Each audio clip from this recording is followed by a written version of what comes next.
എൻ്റെ അപ്പച്ചൻ ഒരു റബ്ബർ പ്ലാന്റേഷനിലാണ് ജോലി ചെയ്തിരുന്നത്, AVT ഗ്രൂപ്പിൽ. അപ്പോൾ എൻ്റെ ബാല്യകാലം മുഴുവൻ റബ്ബർ എസ്റ്റേറ്റുകളിലാണ് ജീവിച്ചിരുന്നത്. അപ്പം എൻ്റെ അപ്പച്ചൻ പത്തനംതിട്ട ജില്ലയിൽ പെരുന്നാട്, റാന്നി പെരുന്നാട് എന്ന് പറയുന്ന സ്ഥലത്ത് ജോലി ചെയ്യുമ്പോഴാണ് ഞാൻ ജനിച്ചത്. അവിടെ പിന്നീട് അവിടെ നിന്ന് പല സ്ഥലത്തേക്കും ട്രാൻസ്ഫറായിട്ട് പോവുകയൊക്കെ ചെയ്തിരുന്നു. അപ്പോൾ അത് കാരണം ഈ പഴയ കാലത്ത് അന്ന് സ്കൂളുകൾ വളരെ കുറവാണ്. എസ്റ്റേറ്റിൽ സ്കൂളുണ്ട്, പക്ഷേ സ്കൂളിൽ പോകുക എന്ന് പറഞ്ഞു കഴിഞ്ഞാൽ വളരെ ദൂരം നടന്നു പോകണം. ഇന്നത്തെ പോലെ യാത്രാ സംവിധാനങ്ങളൊന്നും ഉണ്ടായിരുന്നില്ല. അപ്പം അതുകൊണ്ട് ഞാൻ ചെറുപ്പത്തിൽ സ്കൂളിൽ പോയിരുന്നില്ല. 4ാം ക്ലാസ് വരെ വീട്ടിലൊരു ടീച്ചർ, എൻ്റെ ഒരു അകന്ന ബന്ധുവായിട്ടുള്ളൊരു ടീച്ചറാണ് എന്നെ പഠിപ്പിച്ചിരുന്നത്. അവരാണ് 4ാം ക്ലാസ്സിലെ പരീക്ഷ കഴിഞ്ഞ് എന്നെ 4ാം ക്ലാസ്സിലെ പരീക്ഷയ്ക്കാണ് എന്നെ സ്കൂളിൽ ചേർക്കുന്നത്. അന്ന് അങ്ങനത്തെ സംവിധാനങ്ങളുണ്ട്. 5ാം ക്ലാസ് മുതലാണ് ഞാൻ സ്കൂളിൽ പോയി തുടങ്ങിയത്. അത് പത്തനംതിട്ട ജില്ലയിലെ തന്നെ ചിറ്റാർ എന്ന് പറയുന്ന സ്ഥലത്ത്, ഇപ്പോൾ അത് ചിറ്റാർ ഹയർ സെക്കൻഡറി സ്കൂളാണ്. ആ സ്കൂളിലാണ് 5ാം ക്ലാസ് മുതൽ 9ാം ക്ലാസ് വരെ ഞാൻ പഠിച്ചത്. അത് കഴിഞ്ഞ് ഞങ്ങൾ കുടുംബവുമായിട്ട് തൃശ്ശൂരിലേക്ക് താമസാക്കി. അപ്പോൾ തൃശ്ശൂരിൽ അവിടെ മണ്ണുത്തി VVSHS ഹൈസ്കൂൾ, വിദ്യാവിനയം സംസ്കാരം ഹൈസ്കൂൾ എന്ന് പറഞ്ഞിട്ടൊരു സ്കൂളുണ്ട്.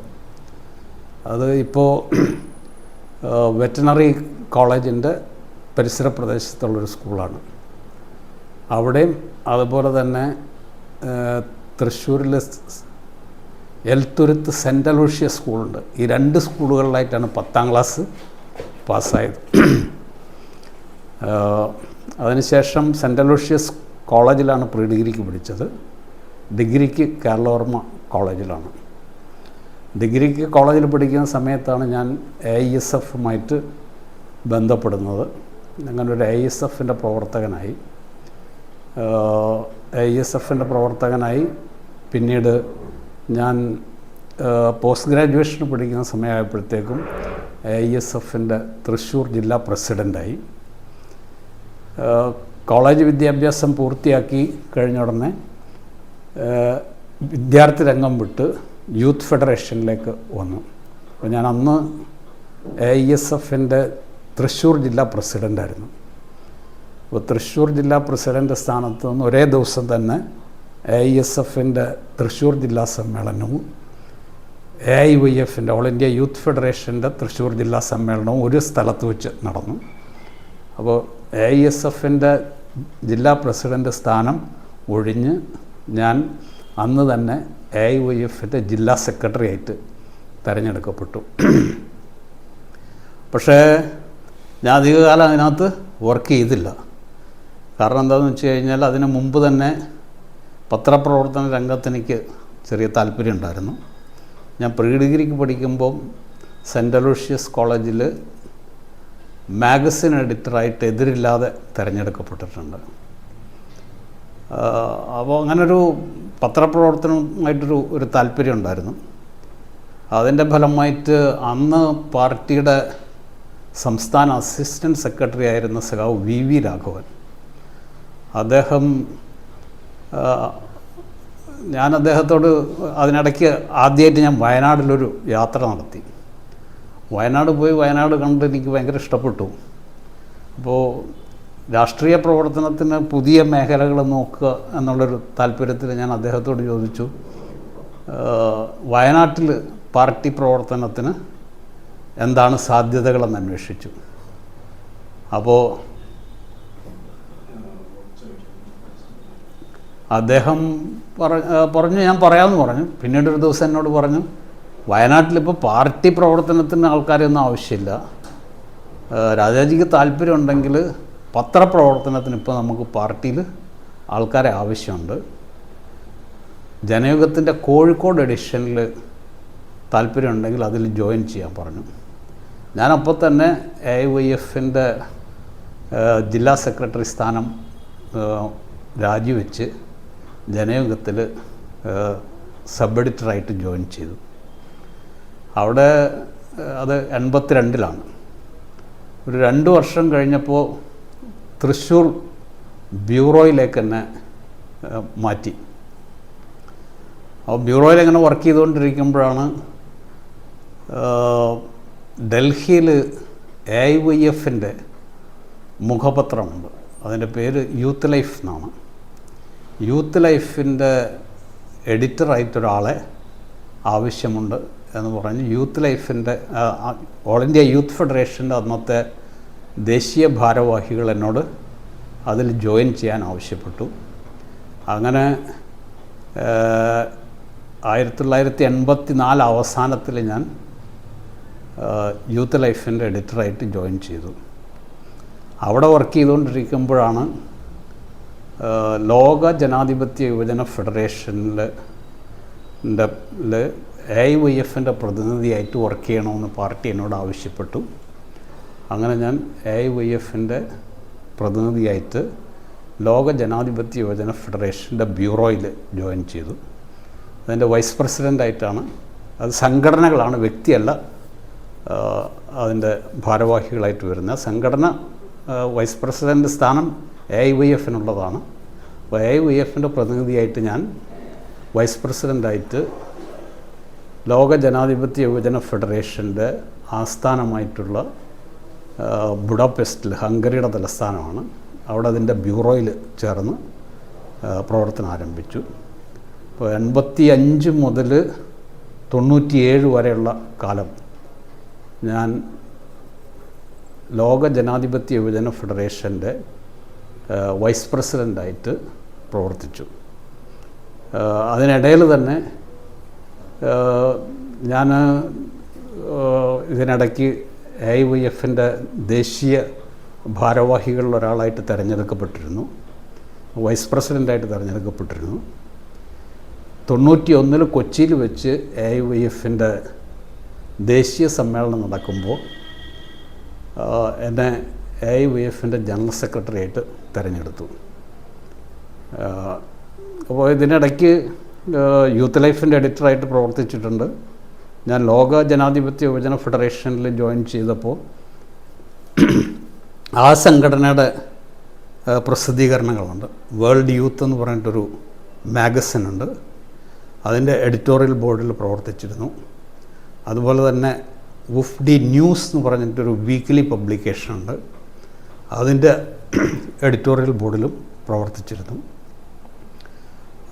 ഈ കാലയളവിലൊക്കെ ഞാൻ ജനയുഗത്തിന് വേണ്ടിയിട്ട് വിദേശത്തു നിന്നും അതുപോലെ തന്നെ ഡൽഹിയിൽ നിന്നും എഴുതുന്നത് സ്ഥിരമായിട്ട് തുടർന്നിരുന്നു.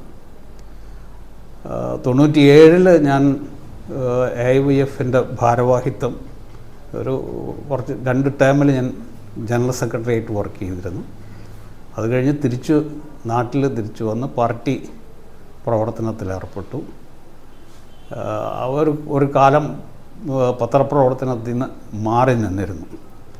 മാറി നിൽക്കുക എന്ന് പറഞ്ഞാൽ അങ്ങനെ മാറി നിന്നതല്ല, പാർട്ടി വർക്കിലാണ് പ്രധാനമായിട്ട്. അല്ലെങ്കിൽ ഞാൻ ഒരു ജേർണലിസ്റ്റായിട്ട് പ്രവർത്തിക്കുന്നത് പ്രധാനമായിട്ടും ജേർണലിസത്തിൽ എനിക്കൊരു താല്പര്യമുണ്ട്. അതിലുപരി കമ്മ്യൂണിസ്റ്റ് പാർട്ടിയുടെ ഒരു പ്രവർത്തനം എന്നുള്ള നിലയ്ക്കാണ് ഞാൻ പത്രപ്രവർത്തകനായിട്ട് മാറിയത്. അങ്ങനെ വർക്ക് ചെയ്ത് 97 മുതൽ 2011 വരെ ഞാൻ പാർട്ടി പ്രവർത്തനത്തിലായിരുന്നു. 2006 നടന്ന നിയമസഭാ തെരഞ്ഞെടുപ്പിൽ ഒല്ലൂർ മണ്ഡലത്തിൽ നിന്ന് പാർട്ടിയുടെ സ്ഥാനാർത്ഥിയായിട്ട് ഞാൻ മത്സരിച്ചു, വിജയിച്ചു. ഒരു ടേമിൽ ഞാൻ നിയമസഭാ അംഗമായിട്ട് പ്രവർത്തിച്ചിരുന്നു. ആ സമയത്ത് നിയമസഭയുടെ പരിസ്ഥിതി സമിതിയുടെ ചെയർമാനായിട്ട് പ്രവർത്തിച്ചിട്ടുണ്ട്. അതുപോലെ തന്നെ നിയമസഭ കേരളത്തിലെ നാളികേര കർഷകരുടെ പ്രശ്നങ്ങളെക്കുറിച്ച് പഠിക്കുന്നതിന് വേണ്ടിയിട്ട് ഒരു 3 അംഗ സമിതിയെ നിയോഗിച്ചു. ആ സമിതിയിൽ എന്നോടൊപ്പം ഉണ്ടായിരുന്ന ആൾക്കാരിലൊരാളാണ് CKP പത്മനാഭൻ. അതുപോലെ തന്നെ മുഹമ്മദുണ്ണി ഹാജി, മുസ്ലിം ലീഗിൻ്റെ. ഞങ്ങൾ 3 പേരുള്ള ഒരു സമിതിയാണ്. ആ സമിതി കേരളത്തിലെ നാളികേര കൃഷിയെക്കുറിച്ച് വളരെ പ്രധാനപ്പെട്ടൊരു റിപ്പോർട്ട് നമ്മുടെ നിയമസഭയ്ക്ക് സമർപ്പിക്കേണ്ടായി. അതുപോലെ തന്നെ പരിസ്ഥിതി സമിതിയുടെ ചെയർമാൻ എന്നുള്ള നിലയ്ക്ക് ആ കാലഘട്ടത്തിൽ നിരവധി പാരിസ്ഥിതിക പ്രശ്നങ്ങളിൽ വളരെ സജീവമായിട്ട് ഇടപെടാൻ കഴിഞ്ഞു. അതൊരു പതിവ് പാർലമെൻ്ററി പ്രവർത്തനം എന്നുള്ളതിനെക്കാട്ടിലുപരിയായിട്ട് നമ്മുടെ പാർലമെൻറ്റുകൾ പ്രവർത്തിക്കുന്നത് അല്ലെങ്കിൽ നിയമസഭകൾ പ്രവർത്തിക്കുന്നപ്പോൾ പാർലമെൻ്ററി കമ്മിറ്റികളാണ് വളരെ പ്രധാനപ്പെട്ട ഒരു പ്രവർത്തന മേഖല. അങ്ങനൊരു വളരെ നല്ലൊരു അനുഭവ സമ്പത്ത് അതിൽ നിന്ന് ലഭിച്ചു. 2011 നടന്ന തെരഞ്ഞെടുപ്പിൽ പരാജയപ്പെട്ടു.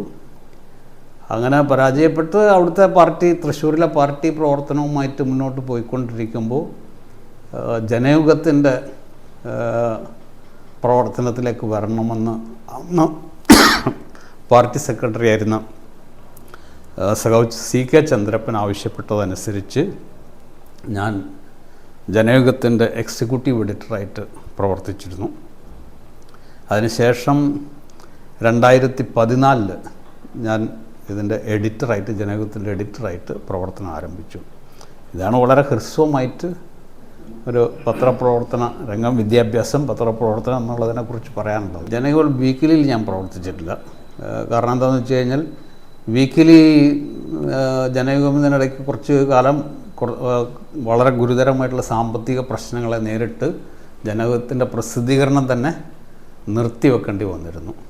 അപ്പോൾ അതോടുകൂടിയിട്ട് ജനയുഗം വാരികയുടെ പ്രവർത്തനം പിന്നീട് പുനരാരംഭിച്ചിട്ടില്ല.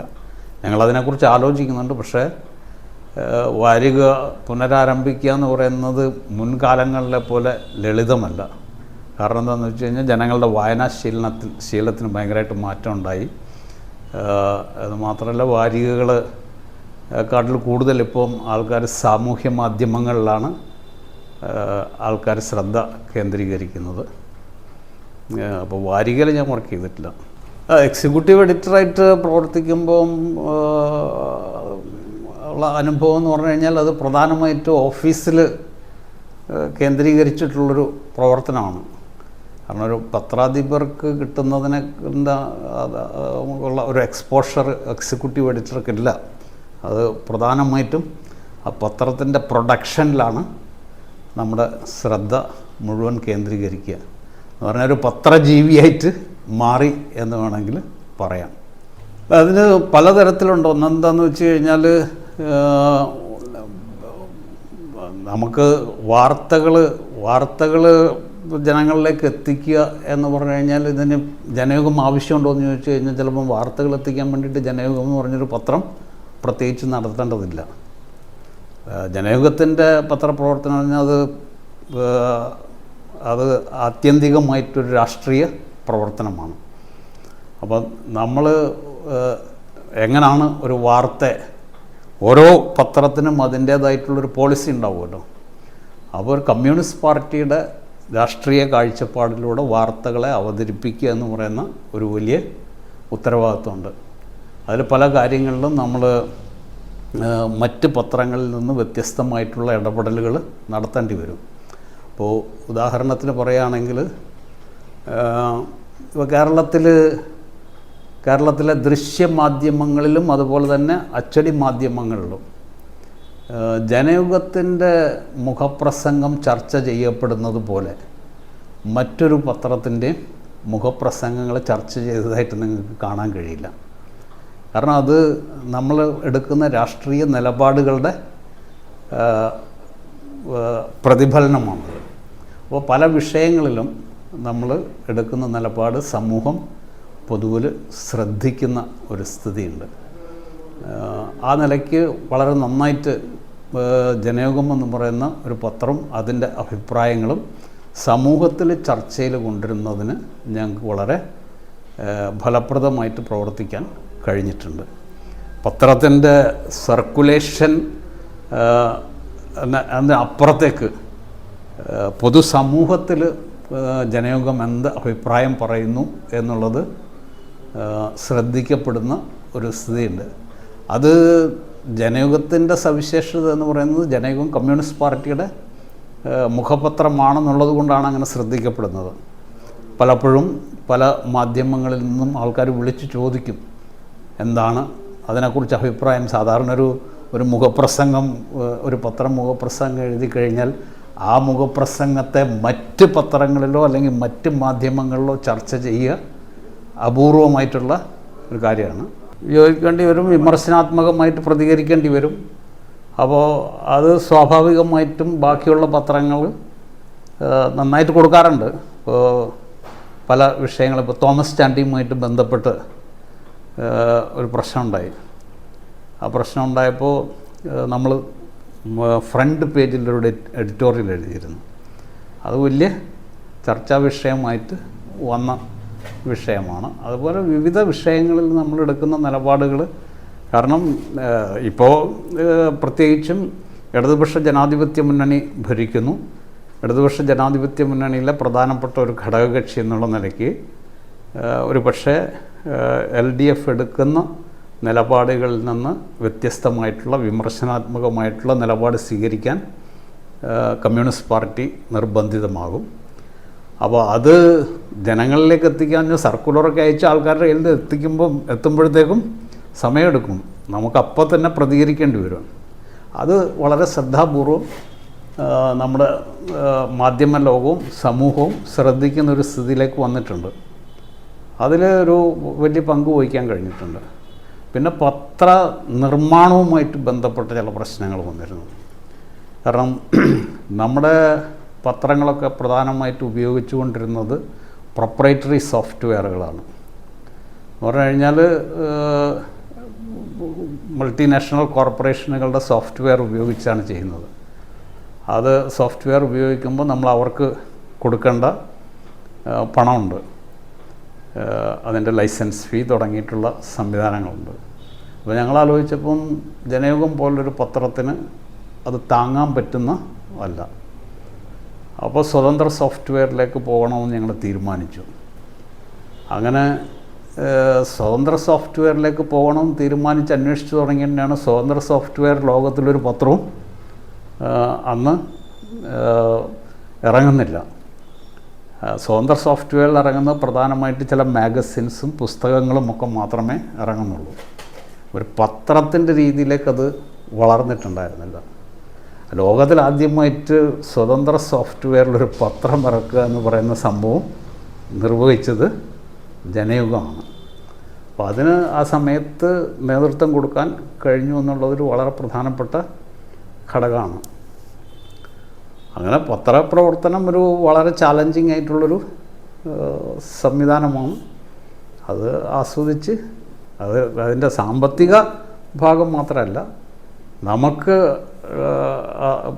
പൂർണ്ണമായിട്ട് നമ്മുടേത് മാത്രമായിട്ടുള്ള സംവിധാനങ്ങൾ ഉപയോഗിച്ച് നിലവിലുള്ള ഈ പത്രപ്രസിദ്ധീകരണത്തിന് ആവശ്യമായിട്ടുള്ള എല്ലാ സംവിധാനങ്ങളും നമുക്ക് നമ്മുടെ പൂർണ്ണ നിയന്ത്രണത്തിൽ വികസിപ്പിച്ചെടുക്കാൻ കഴിഞ്ഞു. അതിപ്പോൾ ആദ്യമായിട്ട് നമ്മൾ കൊണ്ടുവരുന്നു പറഞ്ഞാൽ അതിന് മുമ്പ് വലിയ ശ്രമങ്ങൾ നടന്നിട്ടുണ്ട്. നേരത്തെ CPM-ൻ്റെ പത്രം, ആന്ധ്രയിലെ ഒരു പത്രം അവരിറക്കിയിരുന്നു. പക്ഷേ അത് മുന്നോട്ട് അതുകൊണ്ട് പോകാൻ കഴിഞ്ഞിരുന്നില്ല. ദേശാഭിമാനി അതിനു വേണ്ടിയിട്ട് അന്ന് വലിയ ശ്രമം നടത്തിക്കൊണ്ടിരിക്കുമ്പോഴാണ് ഞങ്ങളത് പ്രാവർത്തികമാക്കിയത്. പിന്നീട് ദേശാഭിമാനിയും ഇപ്പോൾ എനിക്ക് തോന്നുന്നു മനോരമയൊക്കെ സ്വതന്ത്ര സോഫ്റ്റ്വെയറിലേക്ക് മാറിക്കഴിഞ്ഞു. അപ്പോൾ അത് പത്രപ്രവർത്തന രംഗത്ത് വലിയൊരു ചർച്ചാ വിഷയമായിരുന്നു. ഈ സ്വതന്ത്ര സോഫ്റ്റ്വെയർ രംഗത്തെ ഇതൊരു വലിയ കമ്മ്യൂണിറ്റിയാണ്, ഒരുപാട് ആൾക്കാരുള്ള. ഇതിപ്പോൾ കേരളത്തിലിരുന്ന് മാത്രം നമ്മൾ ചെയ്തിരുന്നൊരു സംഭവമല്ല.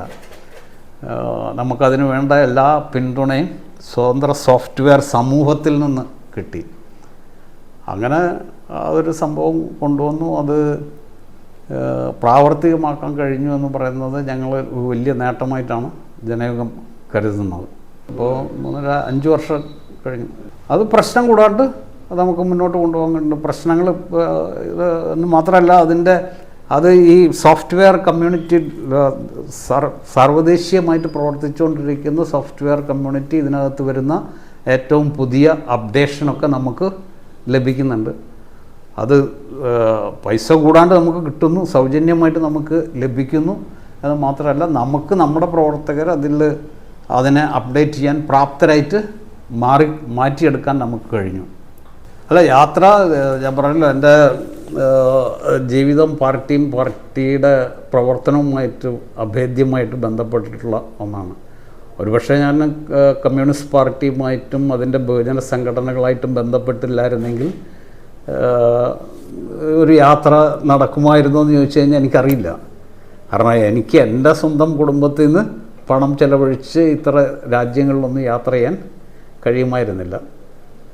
ഞാൻ ലോക ജനാധിപത്യ യുവജന ഫെഡറേഷൻ്റെ ബ്യൂറോയിൽ പ്രവർത്തിക്കുമ്പോൾ അതിലെ ഒരു സീനിയർ ഭാരവാഹിയാണ് ഞാൻ. സീനിയർ വൈസ് പ്രസിഡൻ്റായിട്ടാണ് ഞാൻ പ്രവർത്തിച്ചിരുന്നത്. അപ്പോൾ നമുക്ക് അതിനകത്ത് അന്നത്തെ സംവിധാനം അനുസരിച്ച് അതിൻ്റെ വിവിധങ്ങളായിട്ടുള്ള സബ് കമ്മിറ്റികളുണ്ട്. അപ്പോൾ അതിൽ ഏഷ്യ പസഫിക് മേഖലയ്ക്ക് വേണ്ടിയിട്ടുള്ള ഒരു കമ്മീഷനുണ്ട്. അത് റീജിയണൽ കമ്മീഷൻ എന്നാണ് പറയുക. അപ്പോൾ ഏഷ്യ ഓഷ്യാനിയ എന്ന് പറഞ്ഞാൽ പസഫിക് മേഖലയിലുള്ള രാജ്യങ്ങൾ ഉൾപ്പെടെയുള്ള രാജ്യങ്ങൾ ഉൾപ്പെടുന്ന പ്രദേശത്ത് ആ കമ്മീഷൻ്റെ ചെയർമാനായിട്ടാണ് ഞാൻ പ്രവർത്തിച്ചിരുന്നത്. അപ്പോൾ സ്വാഭാവികമായിട്ടും ലോകത്തെ ഏറ്റവും അധികം ജനസംഖ്യയുള്ളൊരു മേഖലയാണ്. ചൈനയും ഇന്ത്യയും ഒക്കെ ഉൾപ്പെടുന്ന, ഇന്തോനേഷ്യയും ഓസ്ട്രേലിയയും ഒക്കെ ഉൾപ്പെടുന്ന വലിയൊരു, ജപ്പാനും ഒക്കെ ഉൾപ്പെടുന്ന വലിയൊരു മേഖലയാണ് പ്രതിനിധാനം ചെയ്യുന്നത്. അപ്പോൾ സ്വാഭാവികമായിട്ടും ലോകത്തിൻ്റെ വിവിധ ഭാഗങ്ങളിൽ നടക്കുന്ന രാഷ്ട്രീയമായിട്ടും ചെറുപ്പക്കാരുടെ അവകാശങ്ങളുമായിട്ട് ബന്ധപ്പെട്ട പ്രശ്നങ്ങളുമൊക്കെ നടക്കുന്ന സമ്മേളനങ്ങൾ, മറ്റ് ആക്ടിവിറ്റികൾ, അതിലൊക്കെ പങ്കെടുക്കാൻ നിയോഗിക്കപ്പെടുക ഒരു സ്വാഭാവിക പ്രക്രിയയാണ്. അപ്പോൾ അതിൻ്റെ ഭാഗമായിട്ടാണ് ലോകത്തിൻ്റെ വിവിധ പ്രദേശങ്ങളിൽ, അതിൻ്റെ എല്ലാ ഭൂഖണ്ഡങ്ങളിലും എത്തിച്ചേരാൻ കഴിഞ്ഞിട്ടുണ്ട്. അതിൽ ഇപ്പോൾ ഉദാഹരണത്തിന് പറയുകയാണെങ്കിൽ എനിക്ക് തോന്നുന്നത് 80കളുടെ അവസാനത്തിലാണ്. അന്ന് നിക്കാരാഗ്വയിൽ ഇലക്ഷൻ നടക്കുകയാണ്. ആ ഇലക്ഷനിലാണ് ഡാനിയൽ ഓർട്ടേഗ പരാജയപ്പെട്ടത്. ഡാനിയൽ ഓർട്ടേഗ പരാജയപ്പെട്ട തെരഞ്ഞെടുപ്പിൻ്റെ നിരീക്ഷകരായിട്ട്, ഐക്യരാഷ്ട്രസഭയുടെ നിരീക്ഷകരിൽ ഒരാളായിട്ടാണ് ഞാൻ ആ രാജ്യത്തെ തെരഞ്ഞെടുപ്പ് നിരീക്ഷകനായിട്ട് പങ്കെടുക്കാൻ എനിക്ക് അവസരം ലഭിച്ചു. അവസരം ലഭിക്കുക എന്ന് മാത്രമല്ല, അന്ന് യാത്ര ചെയ്യുമ്പോൾ നമുക്ക് നമ്മുടെ ലോക ജനാധിപത്യ യുവജന ഫെഡറേഷൻ എന്ന് പറഞ്ഞു കഴിഞ്ഞാൽ ലോകത്തിലെ 120-120 രാജ്യങ്ങളിൽ നിന്നുള്ള അംഗസംഘടനകളുള്ള ഒരു ഇൻ്റർനാഷണൽ ഓർഗനൈസേഷനാണ്. അതിന് UN-ഉമായിട്ട് കൺസൾട്ടേറ്റീവ് സ്റ്റാറ്റസ് ഉള്ള ഒരു സംഘടനയാണ്. അപ്പോൾ അതിൻ്റെ പേരിൽ ഇങ്ങനെ പങ്കെടുക്കാനുള്ള അവസരം ലഭിച്ചു. അപ്പോൾ ഞാൻ ഇന്ത്യയിൽ നിന്നല്ല പോകുന്നത്. ഞാൻ അന്ന് പോകുന്നത് ബുഡാപെസ്റ്റിൽ നിന്നാണ് പോകുന്നത്, ഹംഗറിയിൽ നിന്നാണ് പോകുന്നത്. അപ്പോൾ അവിടുന്ന് വിസയൊക്കെ ലഭിച്ചു. ഞാൻ ഹവാനയിലെത്തി, അതായത് ക്യൂബയിലെത്തി. ക്യൂബയിൽ നിന്നാണ് നിക്കാരാഗ്വയിലേക്ക് പോകേണ്ടത്. അപ്പോൾ അവിടെ അന്ന് ഇന്ത്യയും നിക്കാരാഗ്വയും തമ്മിലുള്ള നയതന്ത്ര കരാറുകളനുസരിച്ച് ഒരു ഇന്ത്യൻ പൗരൻ അന്ന് നിക്കാരാഗ്വ സന്ദർശിക്കണമെങ്കിൽ കേവലം വിസ മാത്രം പോരാ. വിസയ്ക്ക് പുറമെ നമ്മളെ ഓതറൈസ് ചെയ്യുന്ന പ്രത്യേക അനുമതി പത്രം കൂടി ആവശ്യമുണ്ട്. അതെനിക്കറിയണ്ടായിരുന്നില്ല. അത് ഞങ്ങളുടെ ട്രാവൽ ബ്യൂറോയിലെ ആൾക്കാർക്കും അറിയുന്നുണ്ടായിരുന്നില്ല. അപ്പം ഞാൻ പോയത് വിസ എൻ്റെ പാസ്പോർട്ടിൽ സ്റ്റാമ്പ് ചെയ്തിട്ടുണ്ട്. ഞാൻ അവിടെ ചെന്നു. അവിടെ ചെന്ന ഉടനെ അവിടെ പ്രവേശിക്കാൻ പറ്റുന്നില്ല എന്ന് മാത്രമല്ല, അവരോട് സംസാരിക്കാൻ പറ്റുന്നില്ല. കാരണം അവർക്ക് സ്പാനിഷ് മാത്രമേ അറിയുള്ളൂ. എനിക്കാണെങ്കിൽ സ്പാനിഷ് അറിയില്ല. അപ്പോൾ സാധാരണഗതിക്ക് ലോക ജനാധിപത്യ യുവജന ഫെഡറേഷൻ്റെ വൈസ് പ്രസിഡൻറ്റ് എന്നുള്ള നിലയ്ക്ക് നമ്മൾ പല രാജ്യങ്ങളിലും പോകുമ്പം പ്രോട്ടോക്കോൾ മര്യാദയൊക്കെ പാലിച്ച് നമ്മളെ സ്വീകരിക്കുന്നൊരു പരിപാടിയുണ്ട്.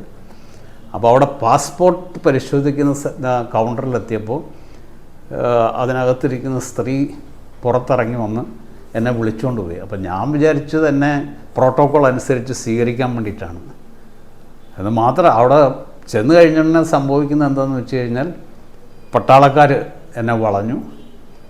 ഞാൻ വന്ന വിമാനത്തിലേക്ക് അവരെന്നെ തിരിച്ചു കയറ്റി. ആയുധധാരികളായിട്ടുള്ള പട്ടാളക്കാരാണ് എന്ന് പറഞ്ഞാൽ എന്നെ ഡിപ്പോർട്ട് ചെയ്യാണ്, ആ രാജ്യത്തു നിന്ന് മടക്കി അയച്ചു.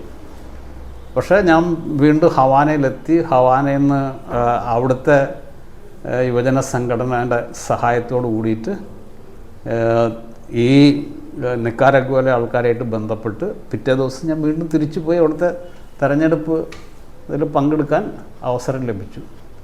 അങ്ങനെയുള്ള പലതരത്തിലുള്ള അനുഭവമുണ്ട്. ഞാൻ യൂറോപ്പിൽ ജീവിക്കുന്ന സമയത്താണ് സോവിയറ്റ് യൂണിയൻ അടക്കമുള്ള സോഷ്യലിസ്റ്റ് രാജ്യങ്ങൾ വലിയ മാറ്റത്തിന് വിധേയമായത്.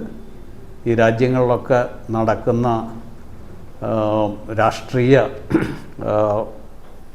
മാറ്റങ്ങളുടെ ഒരു ദൃക്സാക്ഷിയാണ് ഞാൻ. അല്ല, അത് വളരെ സങ്കീർണമായിട്ടുള്ളൊരു വിഷയമാണ്.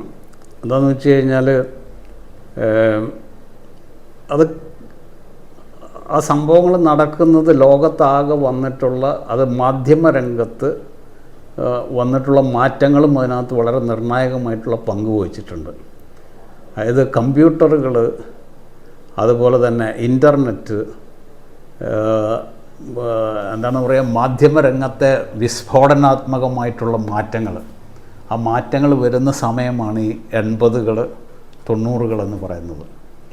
അതിനു മുമ്പ് സാധാരണ ജനങ്ങൾക്ക്, ഇപ്പോൾ സോവിയറ്റ് യൂണിയനിലോ അല്ലെങ്കിൽ കിഴക്കൻ യൂറോപ്പിലെ സോഷ്യലിസ്റ്റ് രാജ്യങ്ങളിലോ ഉള്ള ജനങ്ങൾ, അവർക്ക് ടെലിവിഷൻ കാണുമ്പോൾ അവരുടെ ടെലിവിഷനാണ് അവർ കാണുന്നത്.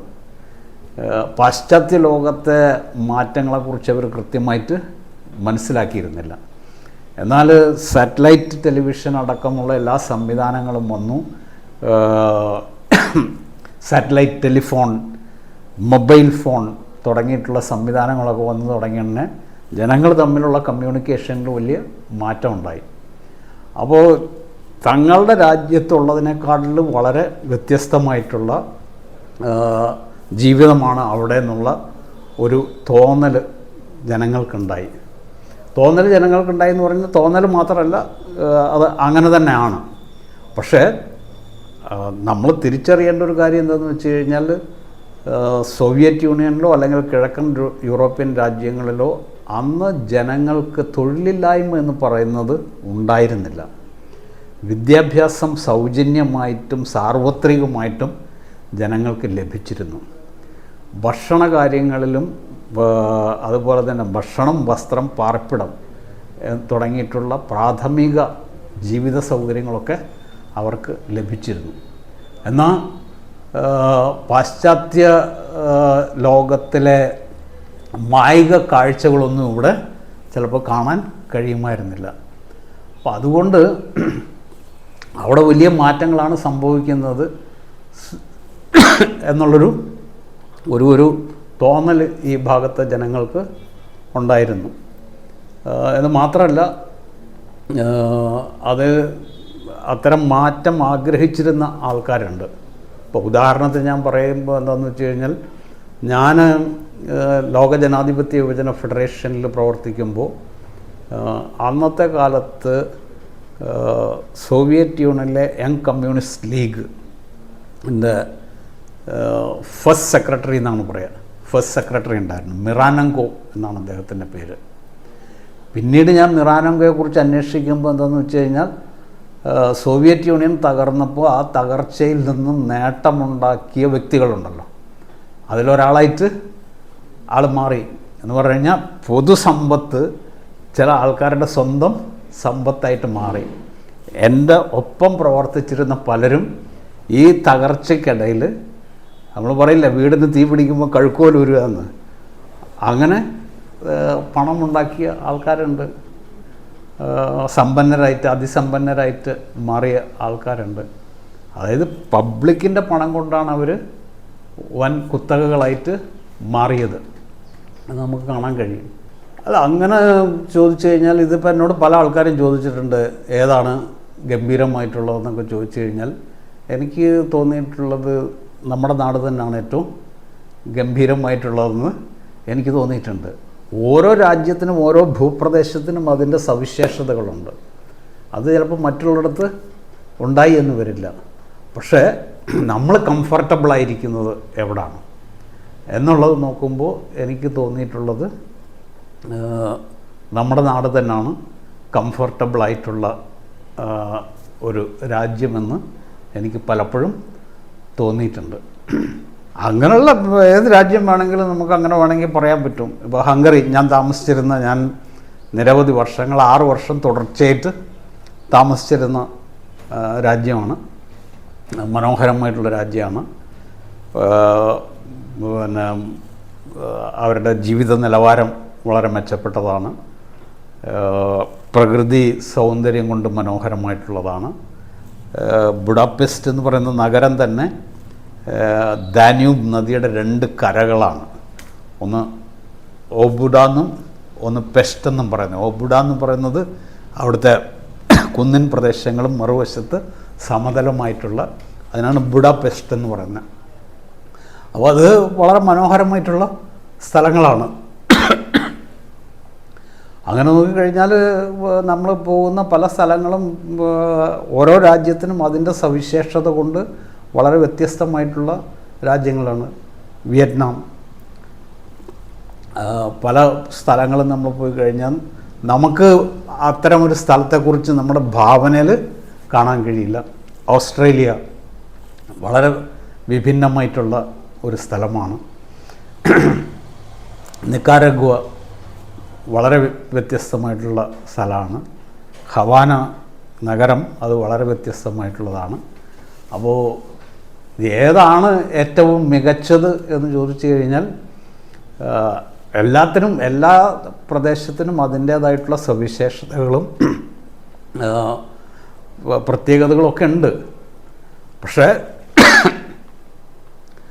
ചിലപ്പോൾ അത് നമ്മുടെ സംസ്കാരത്തിൻ്റെയും നമുക്ക് മറ്റു ജനങ്ങളോട് കമ്മ്യൂണിക്കേറ്റ് ചെയ്യാൻ കഴിയുന്നതിന് പ്രത്യേകത കൊണ്ടായിരിക്കും.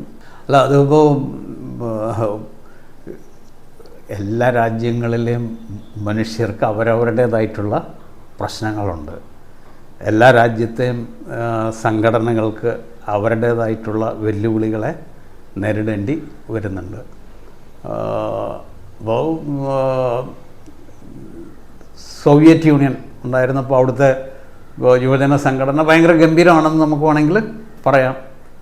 കാരണം എന്താണെന്ന് വെച്ച് കഴിഞ്ഞാൽ സ്റ്റേറ്റിൻ്റെ പിന്തുണയോട് കൂടിയിട്ട് പ്രവർത്തിക്കുന്ന സംഘടനയാണ്. അവർക്ക് വിഭവശേഷിയുടെ കാര്യത്തിൽ അവരോട് കോമ്പീറ്റ് ചെയ്യാൻ ആർക്കും പറ്റുമായിരുന്ന ഒരു ഘട്ടത്തിൽ ആർക്കും പറ്റുമായിരുന്നില്ല. പക്ഷേ അവിടെ ഒരു രാഷ്ട്രീയ മാറ്റം വന്നുകൊണ്ടെങ്കിൽ അത് കംപ്ലീറ്റ് ആയിട്ട് അപ്രത്യക്ഷമായി എന്നുള്ളത് നമ്മൾ തിരിച്ചറിയണം.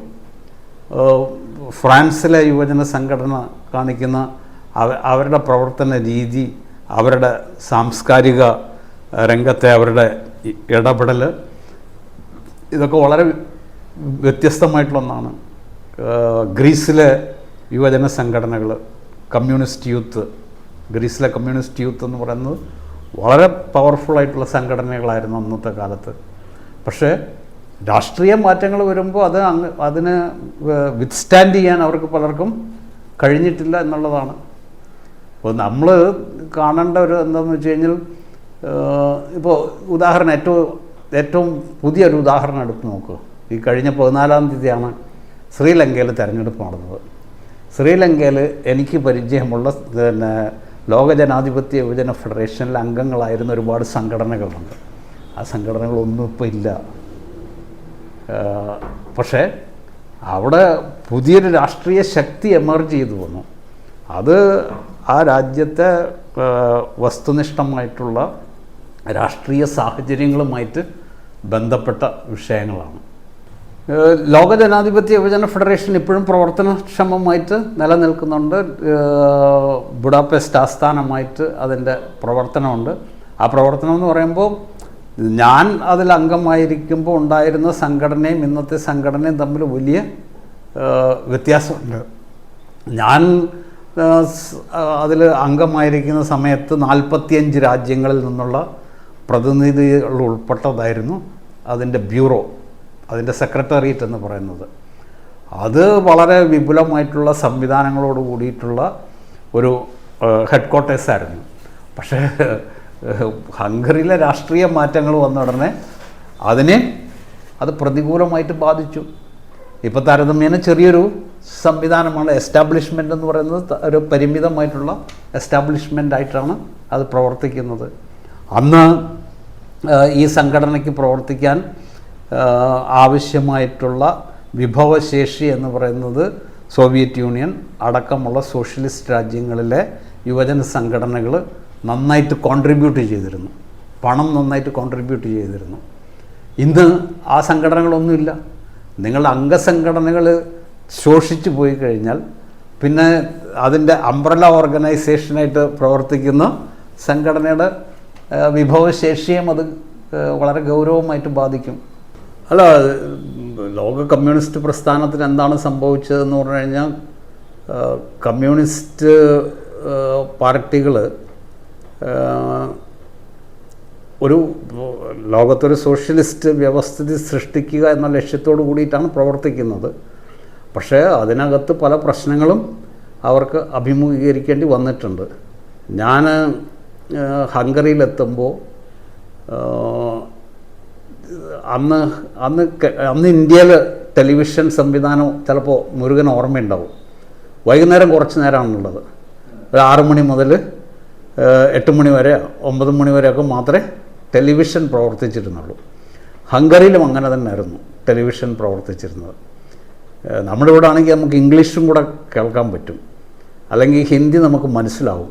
പക്ഷേ ഹംഗറിയിൽ പോയിട്ട് അവിടുത്തെ ഭാഷ മജ്യർ എന്ന് പറയുന്ന ഭാഷയാണ്. എന്താണെന്ന് നമുക്ക് മനസ്സിലാവില്ല. അപ്പോൾ എന്നാലും ഞാൻ അത് വൈകുന്നേരം ഇത് നോക്കും. അപ്പോൾ ഹംഗറിയും റൊമേനിയ തൊട്ടടുത്ത രാജ്യമാണ്. ഇത് തമ്മിൽ വലിയ രാഷ്ട്രീയമായിട്ടുള്ള സംഘർഷങ്ങൾ നിലനിന്നിരുന്നൊരു കാലമാണ്. ബ്രോം സ്റ്റോക്കറുടെ വളരെ പ്രസിദ്ധമായിട്ടുള്ള ഡ്രാക്കുള എന്ന് പറയുന്ന നോവൽ വായിച്ചിട്ടില്ലേ? ഡ്രാക്കുളയിൽ പറയുന്ന ഒരു സ്ഥലമുണ്ട്, ട്രാൻസിൽവാനിയ എന്ന് പറയുന്നത്. ട്രാൻസിൽവാനിയ എന്ന് പറയുന്നത് ഹംഗറിയുടെയും അതുപോലെ തന്നെ ഹംഗറിയോട് ചേർന്ന് കിടക്കുന്ന റൊമേനിയയിലെ പർവ്വത പ്രദേശമാണ് ട്രാൻസിൽവാനിയ. ഈ ട്രാൻസിൽവാനിയയിലെ ജനങ്ങളിൽ മഹാഭൂരിപക്ഷവും ഹംഗേറിയൻ വംശജരാണ്. ഹംഗേറിയൻ വംശജർക്ക് അവരുടേതായിട്ടുള്ള സംസ്കാരമുണ്ട്. റൊമേനിയയിലെ മറ്റ് ജനങ്ങൾക്ക്, റൊമേനിയക്കാരായിട്ടുള്ള ആൾക്കാർക്ക്, ഇവർ റൊമേനിയക്കാർ തന്നെയാണ്, പക്ഷേ അവരുടെ സാംസ്കാരിക ജീവിതവും ഇവരുടെ സാംസ്കാരിക ജീവിതവും സാമൂഹ്യ ജീവിതമൊക്കെ വളരെ വിഭിന്നമായിട്ടുള്ളതാണ്. അപ്പോൾ ചൗസെസ്കു പറയുന്നത് ഇവർക്കെല്ലാ ആധുനിക സൗകര്യങ്ങളും കൊടുക്കണം. അപ്പോൾ ഇവർ ഗ്രാമീണ ജീവിതമാണ് നയിക്കുന്നത്. അപ്പോൾ ഇവരെ എല്ലാം പുതിയ അപ്പാർട്ട്മെൻറ്റ് ബിൽഡിങ്ങുകളിലേക്ക് മാറ്റി താമസിപ്പിക്കണം. അത് അവർക്കൊരിക്കലും സ്വീകാര്യമായിട്ടുള്ള കാര്യമല്ല. അവരുടെ സംസ്കാരം, അവരുടെ ജീവിത രീതിയും ട്രാൻസിൽവാനിയയിലെ ഹംഗേറിയൻ ന്യൂനപക്ഷത്തിൻ്റെ, ഹംഗേറിയൻ വംശജരായിട്ടുള്ള ന്യൂനപക്ഷങ്ങളുടെ ജീവിതവും സംസ്കാരവും അവരുടെ സമീപനങ്ങളൊക്കെ മറ്റവരിൽ നിന്ന് വ്യത്യസ്തമാണ്. അപ്പോൾ അതുകൊണ്ട് ഇവർ തമ്മിലുള്ള കോൺഫ്ലിക്റ്റ് നടന്നിരുന്നു. അപ്പോൾ ഏതവസരം കിട്ടിയാലും റൊമേനിയെ വിമർശിച്ചുകൊണ്ടുള്ള പല പരിപാടികളും ഹംഗേറിയൻ ടെലിവിഷനിൽ വരും. അപ്പം ഞാനത് കാണാറുണ്ട്. ഞാനതിനെക്കുറിച്ച് കാണുന്നത് എന്താണെന്ന് വെച്ച് കഴിഞ്ഞാൽ, റൊമേനിയയിലെ ഒരു പാർട്ടി കോൺഗ്രസ് നടക്കുകയാണ്. റൊമേനിയൻ കമ്മ്യൂണിസ്റ്റ് പാർട്ടിയുടെ കോൺഗ്രസ് നടക്കുകയാണ്. ആ കോൺഗ്രസ് നടക്കുമ്പോൾ ഞാൻ ആകെ അത്ഭുതപ്പെട്ടു. ഇങ്ങനൊരു പാർട്ടി കോൺഗ്രസ് ഉണ്ടോ? അപ്പോൾ ചൗസെസ്കുവും അദ്ദേഹത്തിൻ്റെ പത്നിയും അവിടെ ഉണ്ട്. ചൗസെസ്കു ഉദാഹരണത്തിന് ചൗസെസ്കു പ്രസംഗിക്കാൻ എണീക്കുകയാണ്. അദ്ദേഹം ഏതാണ്ടൊരു സൈനിക വേഷം ധരിച്ചിട്ടാണ് നിൽക്കുന്നത്. അദ്ദേഹത്തിന് ഒരു അംശവടി പോലെ ഒരു ദണ്ട് ആയിട്ട് അദ്ദേഹത്തിൻ്റെ ഒരു പരിചാരകനോ അല്ലെങ്കിൽ അദ്ദേഹത്തിൻ്റെ ഒരു സെക്യൂരിറ്റി ഉദ്യോഗസ്ഥനോ കൂടെ നിൽക്കുന്നുണ്ട്. അപ്പോൾ ഇദ്ദേഹം പ്രസംഗിക്കാൻ എണീക്കുമ്പോഴത്തേക്കും ആ ഹാളിലിരിക്കുന്ന പ്രതിനിധികൾ മുഴുവൻ ഒരേപോലെ ചൗസെസ്കു ചൗസെസ്കു ചൗസെസ്കു എന്ന് പറഞ്ഞിട്ട് ഒരു മുദ്രാവാക്യം വിളിക്കുന്നുണ്ട്. അത് ഭയങ്കര കൃത്യമായിട്ടുള്ള സംഘടിതമായിട്ടുള്ള സംവിധാനമാണ്. അപ്പോൾ ഇദ്ദേഹം പ്രസംഗിക്കുന്ന പ്രസംഗത്തിൻ്റെ ചില പോയിന്റുകൾ സ്ട്രെസ് ചെയ്യേണ്ട അവസരം വരുമ്പോൾ ഈ അംശവടി ആൾ കയ്യിൽ വാങ്ങിക്കും. വാങ്ങിച്ച് അത് ഉയർത്തിയിട്ട് ആൾ പ്രസംഗിക്കും. അപ്പോൾ ഈ പ്രതിനിധികളൊക്കെ കൂടിയിട്ട് ആവേശഭരിതരായിട്ട് മുദ്രാവാക്യം വിളിക്കും. അപ്പോൾ ഞാൻ കമ്മ്യൂണിസ്റ്റ് പാർട്ടി കോൺഗ്രസ്സിൽ പങ്കെടുത്തിട്ടുണ്ട്. പല രാജ്യങ്ങളിലെയും സംഘടനകളുടെ സമ്മേളനങ്ങളിലൊക്കെ പങ്കെടുത്തിട്ടുണ്ട്. പക്ഷേ ഇത് തികച്ചും വ്യത്യസ്തമായിട്ടുള്ള ഒന്നായിട്ടാണ് എനിക്ക് തോന്നിയത്. അത് കഴിഞ്ഞ് ഈ സംഭവം അവരുടെ പാർട്ടി കോൺഗ്രസ് നടക്കുകയാണ്. ആ പാർട്ടി കോൺഗ്രസ്സിൽ ഇന്ത്യൻ കമ്മ്യൂണിസ്റ്റ് പാർട്ടിയിൽ നിന്ന് ഇന്ത്യൻ കമ്മ്യൂണിസ്റ്റ് പാർട്ടിയുടെ പ്രതിനിധിയായിട്ട് CPIയുടെ പ്രതിനിധിയായിട്ട് അന്ന് ന്യൂ ഏജ് പത്രത്തിൻ്റെ പത്രാധിപരായിരുന്ന പോളി വി പാറയ്ക്കൽ, മലയാളിയാണ്, അദ്ദേഹം മരിച്ചുപോയി, അദ്ദേഹമാണ് പങ്കെടുത്തിരുന്നത്. അപ്പോൾ ഞാൻ അദ്ദേഹത്തോട് ചോദിച്ചു, ഞാൻ യാത്ര ചെയ്യാണ്, യാത്ര കഴിഞ്ഞ് ഡൽഹിയിലൊരു സ്റ്റോപ്പ് ഓവർ ഉണ്ട്. അപ്പോൾ ഞാൻ പാർട്ടി ഹെഡ് ക്വാർട്ടേഴ്സ് അജയ് ഭവനിൽ പോയി. അപ്പോൾ ന്യൂ ഏജ് പത്രാധിപരെ കണ്ട് ഇതിനെക്കുറിച്ചൊക്കെ ഇന്ന് സംസാരിച്ചു. അപ്പോൾ അദ്ദേഹം ചില പരാമർശങ്ങളൊക്കെ നടത്തി. ഞാൻ അവിടെ നിന്ന് തിരിച്ചു പോയി എനിക്ക് മോസ്കോ വഴിയാണ് പോകേണ്ടത്. മോസ്കോയിൽ ലാൻഡ് ചെയ്തപ്പോഴത്തേക്കും ഭയങ്കരമായിട്ടുള്ള മഞ്ഞുവീഴ്ചയാണ്. എയർപോർട്ട് അടച്ചു. എനിക്ക് പിറ്റേ ദിവസം എനിക്ക് കണക്റ്റിംഗ് ഫ്ലൈറ്റ് ബുഡാപെസ്റ്റിലേക്കുള്ളത് പോകണം. പക്ഷേ ഒരു വിമാനവും ലാൻഡ് ചെയ്യില്ല. അപ്പോൾ എന്നെ ട്രാൻസിറ്റ് ഹോട്ടലിലാക്കി. അപ്പോൾ ട്രാൻസിറ്റ് ഹോട്ടൽ ഏതാണ്ട് ഒരു ജയിൽ പോലാണ് എനിക്ക് തോന്നിയത്. കാരണം എന്താണെന്ന് വെച്ച് കഴിഞ്ഞാൽ പുറത്തേക്കൊന്നും പോകാൻ പറ്റില്ല, ഒന്ന് ഭയങ്കര മഞ്ഞാണ്. അപ്പോൾ ഞാനവിടെ ഹോട്ടലിൽ തങ്ങുകയാണ്. അപ്പോൾ എൻ്റെ കയ്യിലൊരു സോണി വേൾഡ് റേഡിയോ എന്ന് പറഞ്ഞിട്ട് റേഡിയോ ഉണ്ട്. ആ റേഡിയോ ലോകത്തിലെ പ്രധാനപ്പെട്ട എല്ലാ സ്റ്റേഷനുകളും കേൾക്കാം. അപ്പം ഞാൻ വേറെ പണിയൊന്നും ചെയ്യാനില്ല, അവിടെ TV കാണാമെന്ന് പറഞ്ഞു കഴിഞ്ഞാൽ എനിക്ക് മനസ്സിലാവാത്ത കാര്യങ്ങളൊക്കെയാണ് ഉള്ളത്, ഭാഷ മനസ്സിലാവുന്നില്ല. അപ്പം ഞാൻ BBC വാർത്തകൾ കേട്ടുകൊണ്ടിരിക്കുകയാണ്. അപ്പോൾ BBC-യിൽ റൊമേനിയയുടെ തലസ്ഥാനമായിട്ടുള്ള ബുക്കാറസ്റ്റിൽ നടക്കുന്ന സംഭവങ്ങളെക്കുറിച്ചുള്ള ദൃക്സാക്ഷി വിവരണമാണ്. എന്താണെന്ന് വെച്ച് കഴിഞ്ഞാൽ അവിടെ ചൗസെസ്കുവിനെതിരായിട്ട് വലിയ കലാപം, പാർട്ടി കോൺഗ്രസ് കഴിഞ്ഞിട്ട് അധിക ദിവസമായിട്ടില്ല, വലിയ കലാപം നടന്നിരിക്കുന്നു. എന്ന് മാത്രമല്ല അദ്ദേഹത്തിൻ്റെ കൊട്ടാരം വിട്ട് പോകേണ്ടി വന്നു. അദ്ദേഹത്തെ ജനങ്ങൾ പിടികൂടിക്കൊണ്ടുവരുന്നത് അടക്കമുള്ള എല്ലാ സംഭവങ്ങളും നമുക്ക് കേൾക്കേണ്ടി വന്നു. നമ്മൾ അനുഭവിച്ചറിഞ്ഞ സംഭവങ്ങളാണ്. ബെർലിൻ വാള്, അതായത് ജർമ്മനി ബെർലിൻ വാള് ജനങ്ങൾ പൊളിച്ച് കളയുന്ന ദിവസം ഞാനന്ന് ബെർലിനിൽ ഉണ്ട്. ഞാൻ അവിടെ ഒരു പരിപാടിയിൽ പങ്കെടുത്തിട്ട് മടങ്ങിപ്പോകുമ്പോൾ എൻ്റെ കൂടെയുള്ള ഇൻ്റർപ്രറ്റർ എന്നോട് പറയുന്നുണ്ട്, ഇവിടെ വലിയ പ്രശ്നങ്ങളാണ് നടക്കുന്നത്. അപ്പോൾ അതിന് മുമ്പ് ഞാൻ പലപ്പോഴും പോയിട്ടുണ്ട്. അപ്പോൾ അന്നത്തെ മുൻപ് പോയതുപോലത്തെ ഒരു അന്തരീക്ഷമല്ല കാണുന്നത്. ഒരു വലിയ മാറ്റത്തിൻ്റെ എല്ലാ തെരുവുകളിൽ പോലും പ്രകടമാണ്. ഞാനടുത്ത ഫ്ലൈറ്റിൽ ഞാൻ തിരിച്ചു പോന്നു. അതുപോലെ ചെക്കോസ്ലോവാക്യയിൽ വെൽവെറ്റ് റവല്യൂഷൻ നടക്കുന്നത് ഞാനവിടെ ഉള്ളപ്പോഴാണ്. അന്ന് കേരളത്തിൽ നിന്ന് കമ്മ്യൂണിസ്റ്റ് പാർട്ടിയുടെ നേതാവായിട്ടുള്ള മുൻ മുഖ്യമന്ത്രിയായിട്ടുള്ള PK വാസുദേവൻ നായർ ചെക്കോസ്ലോവാക്യയിൽ വന്നിട്ടുണ്ട്. ചെക്കോസ്ലോവാക്യയിൽ കാർലോവി വാരി എന്ന് പറഞ്ഞിട്ടൊരു സ്ഥലമുണ്ട്. പഴയ സിനിമ ചെറിയൊരു പട്ടണമാണ്, വളരെ ചെറിയ പട്ടണം. ഞാൻ പറയാം നമ്മുടെ സങ്കല്പം അനുസരിച്ച് ഒരു ഗ്രാമം, ഒരു നല്ല ഗ്രാമം എന്ന് പറയാൻ പറ്റുള്ളൂ. അപ്പോൾ അവിടെ ഞാൻ അദ്ദേഹത്തെ കാണാൻ പോയി. ഞാനും അദ്ദേഹവും തമ്മിൽ നടന്നൊരു സംഭാഷണമുണ്ട്. അപ്പോൾ ആ തലമുറയിലുള്ള PK വാസുദേവൻ നായരെ പോലെ വളരെ പ്രഗത്ഭരായിട്ടുള്ള കേരളത്തിലെ പ്രമുഖർ, ഇന്ത്യയിലെ തന്നെ പ്രമുഖ കമ്മ്യൂണിസ്റ്റ് നേതാക്കളിൽ ഒരാളാണ്. അവർക്ക് ഇത്തരത്തിലൊരു മാറ്റം ഉണ്ടാകുന്നതിനെക്കുറിച്ച് വിഭാവനം ചെയ്യാൻ പോലും കഴിയുമായിരുന്നില്ല. പക്ഷേ നമ്മളത് നേരിട്ട് കാണുകയാണ് ഇത് നടക്കുന്നത്. അപ്പം ഞാൻ ഇത് അടുത്തത് അപ്പോഴത്തേക്കും പോളണ്ട് കഴിഞ്ഞിരുന്നു. ജർമ്മനി എന്നുള്ള ജനങ്ങൾ, അതായത് കിഴക്കൻ ജർമ്മനി എന്നുള്ള ജനങ്ങൾ നേരിട്ട് കടക്കാൻ പറ്റില്ല.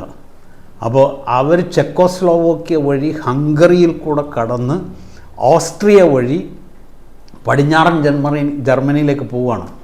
അപ്പം ആയിരക്കണക്കിന് കാറുകളാണ് ഓസ്ട്രിയ ലക്ഷ്യമാക്കിയിട്ട് ഹംഗറിയിൽ കൂടെ കടന്നു പോകുന്നത്.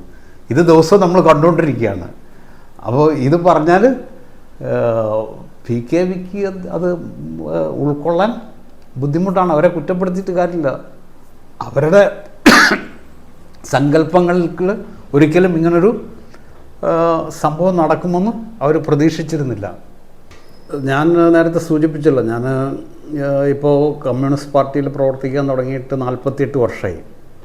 അപ്പോൾ ഈ 48 വർഷം എന്ന് പറഞ്ഞു കഴിഞ്ഞാൽ കമ്മ്യൂണിസ്റ്റ് പാർട്ടിയുടെ ആദ്യകാല കമ്മ്യൂണിസ്റ്റ് പാർട്ടിയുടെ ഒരു തലമുറ മുതലുള്ള ആൾക്കാരെ നേരിട്ട് പരിചയപ്പെടാനും അവരുമായിട്ട് ആശയവിനിമയം നടത്താനും അവരോടൊപ്പം പ്രവർത്തിക്കാനുമൊക്കെ എനിക്ക് അവസരം ലഭിച്ചിട്ടുണ്ട്. എന്ന് പറഞ്ഞു കഴിഞ്ഞാൽ ഇപ്പോൾ ഞാൻ കണ്ട അങ്ങനത്തെ മുതിർന്ന നേതാക്കളെന്ന് പറഞ്ഞു കഴിഞ്ഞാൽ C. രാജേശ്വർ റാവു, ഇന്ദ്രജിത് ഗുപ്ത, AB ബർദൻ തുടങ്ങിയിട്ടുള്ള പാർട്ടിയുടെ ഏറ്റവും പ്രമുഖരായിട്ടുള്ള നേതാക്കളുമായിട്ട് ദേശീയ തലത്തിൽ ബന്ധപ്പെട്ട് പ്രവർത്തിക്കാൻ കഴിഞ്ഞിട്ടുണ്ട്. കേരളത്തിൽ സഖാവ് വെളിയം ഭാർഗവൻ, PKV, CK ചന്ദ്രപ്പൻ തുടങ്ങിയിട്ടുള്ള നിരവധി പേരുമായിട്ട് വളരെ അടുത്ത് ഇടപഴകി പ്രവർത്തിക്കാൻ കഴിഞ്ഞിട്ടുണ്ട്. കേരളത്തിലെ നേതാക്കന്മാരുടെ മായിട്ട് ബന്ധപ്പെടാനുള്ളൊരു പ്രശ്നം എന്ന് പറഞ്ഞു കഴിഞ്ഞാൽ, ഞാൻ പാർട്ടിയിൽ വളരെ സജീവമായിട്ട് വരുന്നൊരു ഘട്ടത്തിൽ കേരളത്തിൽ നിന്ന് ഞാൻ പോയി.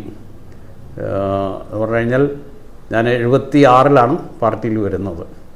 82-ലാവുമ്പോഴത്തേക്കും ഞാൻ ജനയുഗത്തിൽ ചേർന്ന് കഴിഞ്ഞു. 84-ആവുമ്പോഴത്തേക്കും ഞാൻ ഡൽഹിയിലേക്ക് പോയി കഴിഞ്ഞു. അപ്പോൾ കേരളത്തിൽ പാർട്ടിയുടെ സാധാരണ മറ്റ് പല യുവജന പ്രസ്ഥാനത്തിൽ കൂടെ വളർന്നു വന്ന ആൾക്കാരെ പോലെ കേരളത്തിലെ പാർട്ടി നേതാക്കന്മാരുമായിട്ട് വളരെ അടുത്ത ബന്ധം, അങ്ങനെ പ്രവർത്തന ബന്ധം പുലർത്താൻ എനിക്ക് അവസരം ലഭിച്ചിട്ടില്ല. എന്നാൽ ഇവരൊക്കെ ഡൽഹിയിൽ വരുമ്പം ഇവരുമായിട്ടൊക്കെ വളരെ അടുത്ത ബന്ധം പുലർത്താനും എനിക്ക് കഴിഞ്ഞിട്ടുണ്ട്. അതിലധികമായിട്ട് എനിക്ക് ബന്ധം പുലർത്താൻ കഴിഞ്ഞിട്ടുള്ളത് ഈ പറയുന്ന ദേശീയ നേതാക്കളുമായിട്ടാണ്. ഞാൻ ഡൽഹിയിലാണ് പാർട്ടി കേന്ദ്ര ഓഫീസുമായിട്ട് ബന്ധപ്പെട്ട് പ്രവർത്തിച്ചിരുന്നത് കൊണ്ട് അവരുമായിട്ട് ഇതിനെക്കാട്ടിലും വളരെ വ്യക്തിപരമായിട്ടുള്ള ബന്ധം സ്ഥാപിക്കാൻ കഴിഞ്ഞിട്ടുണ്ട്. അങ്ങനെ വ്യക്തിപരമായിട്ടുള്ള ബന്ധം എന്ന് പറഞ്ഞു കഴിഞ്ഞാൽ ഇവിടെ ചന്ദ്രപ്പനായിട്ട് എനിക്ക് വളരെ അടുത്ത വ്യക്തിബന്ധം ഉണ്ടായിരുന്നു. അതേപോലെ തന്നെ കാനം രാജേന്ദ്രനുമായിട്ടും വളരെ അടുത്ത ബന്ധം പുലർത്തിയിരുന്നു. പന്ന്യൻ രവീന്ദ്രൻ, ഞാൻ AIYFൻ്റെ തൃശ്ശൂർ ജില്ലാ സെക്രട്ടറി ആയിരിക്കുമ്പോൾ പന്ന്യൻ രവീന്ദ്രൻ AIYF-ൻ്റെ സംസ്ഥാന സെക്രട്ടറിയാണ്. അപ്പോൾ അങ്ങനെയുള്ളൊരു ബന്ധം അവരുമായിട്ട് ഉണ്ടായിരുന്നു. അതിൽ ഒന്ന്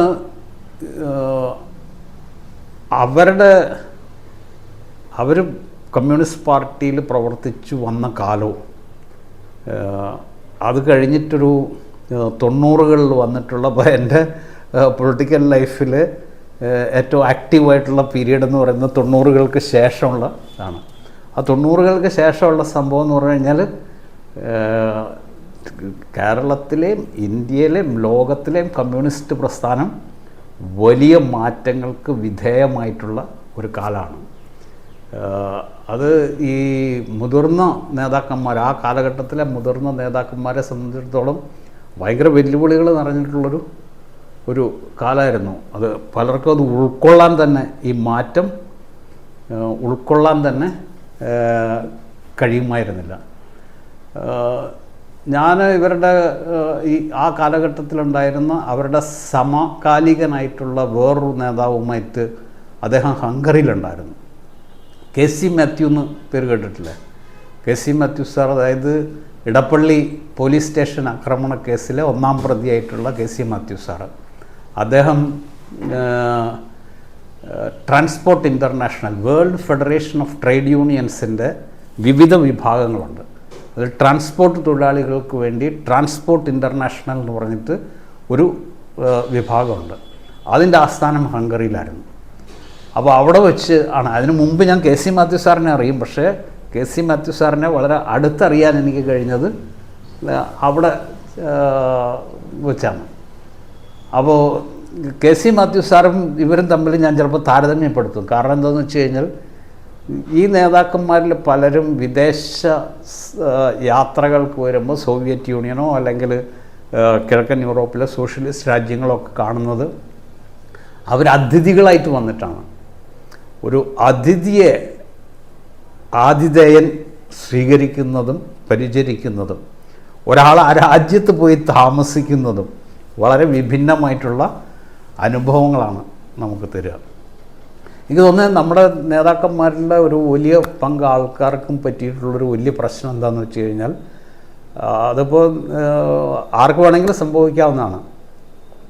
ഇന്ത്യയിൽ നിന്ന് മോസ്കോയിലേക്ക് ഒരു സുപ്രഭാതത്തിൽ എത്തുന്ന ഒരാൾ മോസ്കോ കണ്ട്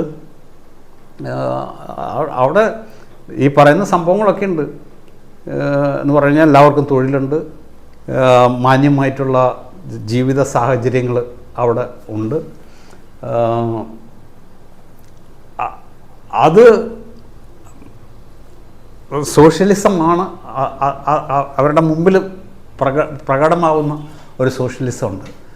അതേസമയം അവിടെ നിങ്ങൾ സ്ഥിരമായിട്ട് ജീവിക്കുമ്പോൾ നിങ്ങൾ കാണുന്ന ജീവിത യാഥാർത്ഥ്യങ്ങളുണ്ട്. അത് രണ്ട് വിഭിന്നങ്ങളായിട്ടുള്ള ലോകമാണെന്ന് പറയേണ്ടി വരും. അപ്പോൾ നമ്മുടെ നാട്ടിലെ ആൾക്കാർക്ക് പലർക്കും അവിടുത്തെ യഥാർത്ഥ വസ്തുതകൾ എന്താണെന്ന് മനസ്സിലാക്കാൻ കഴിഞ്ഞിട്ടില്ല എന്നാണ് തോന്നുന്നത്. അദ്ദേഹം നിരവധി വർഷങ്ങൾ അവിടെ താമസിക്കുമ്പോൾ അവിടെ നടക്കുന്ന സംഭവങ്ങളൊക്കെ ആൾക്കും മനസ്സിലാവുകയാണ്. അതിഥിയല്ല, നിങ്ങളവിടെ സ്ഥിര താമസമാക്കുന്ന ഒരാളാണ്. അതേസമയം ഇപ്പോൾ ഈ പറയുന്ന നമ്മുടെ പഴയകാല നേതാക്കന്മാർ പലരും ഒരാഴ്ചത്തേക്കോ 2 ആഴ്ചത്തേക്കോ 1 മാസത്തേക്കോ അവിടെ പോകുന്ന ആൾക്കാരായിരിക്കും. അതല്ലെങ്കിൽ അവർ പാർട്ടി അക്കാഡമികളിൽ പഠിക്കാൻ പോകുന്നവരായിരിക്കും. പാർട്ടി അക്കാഡമികളിൽ പഠിക്കാൻ പോകുക എന്ന് പറഞ്ഞു കഴിഞ്ഞാൽ പാർട്ടി അക്കാഡമികളൊരു പ്രത്യേക ലോകമാണ്.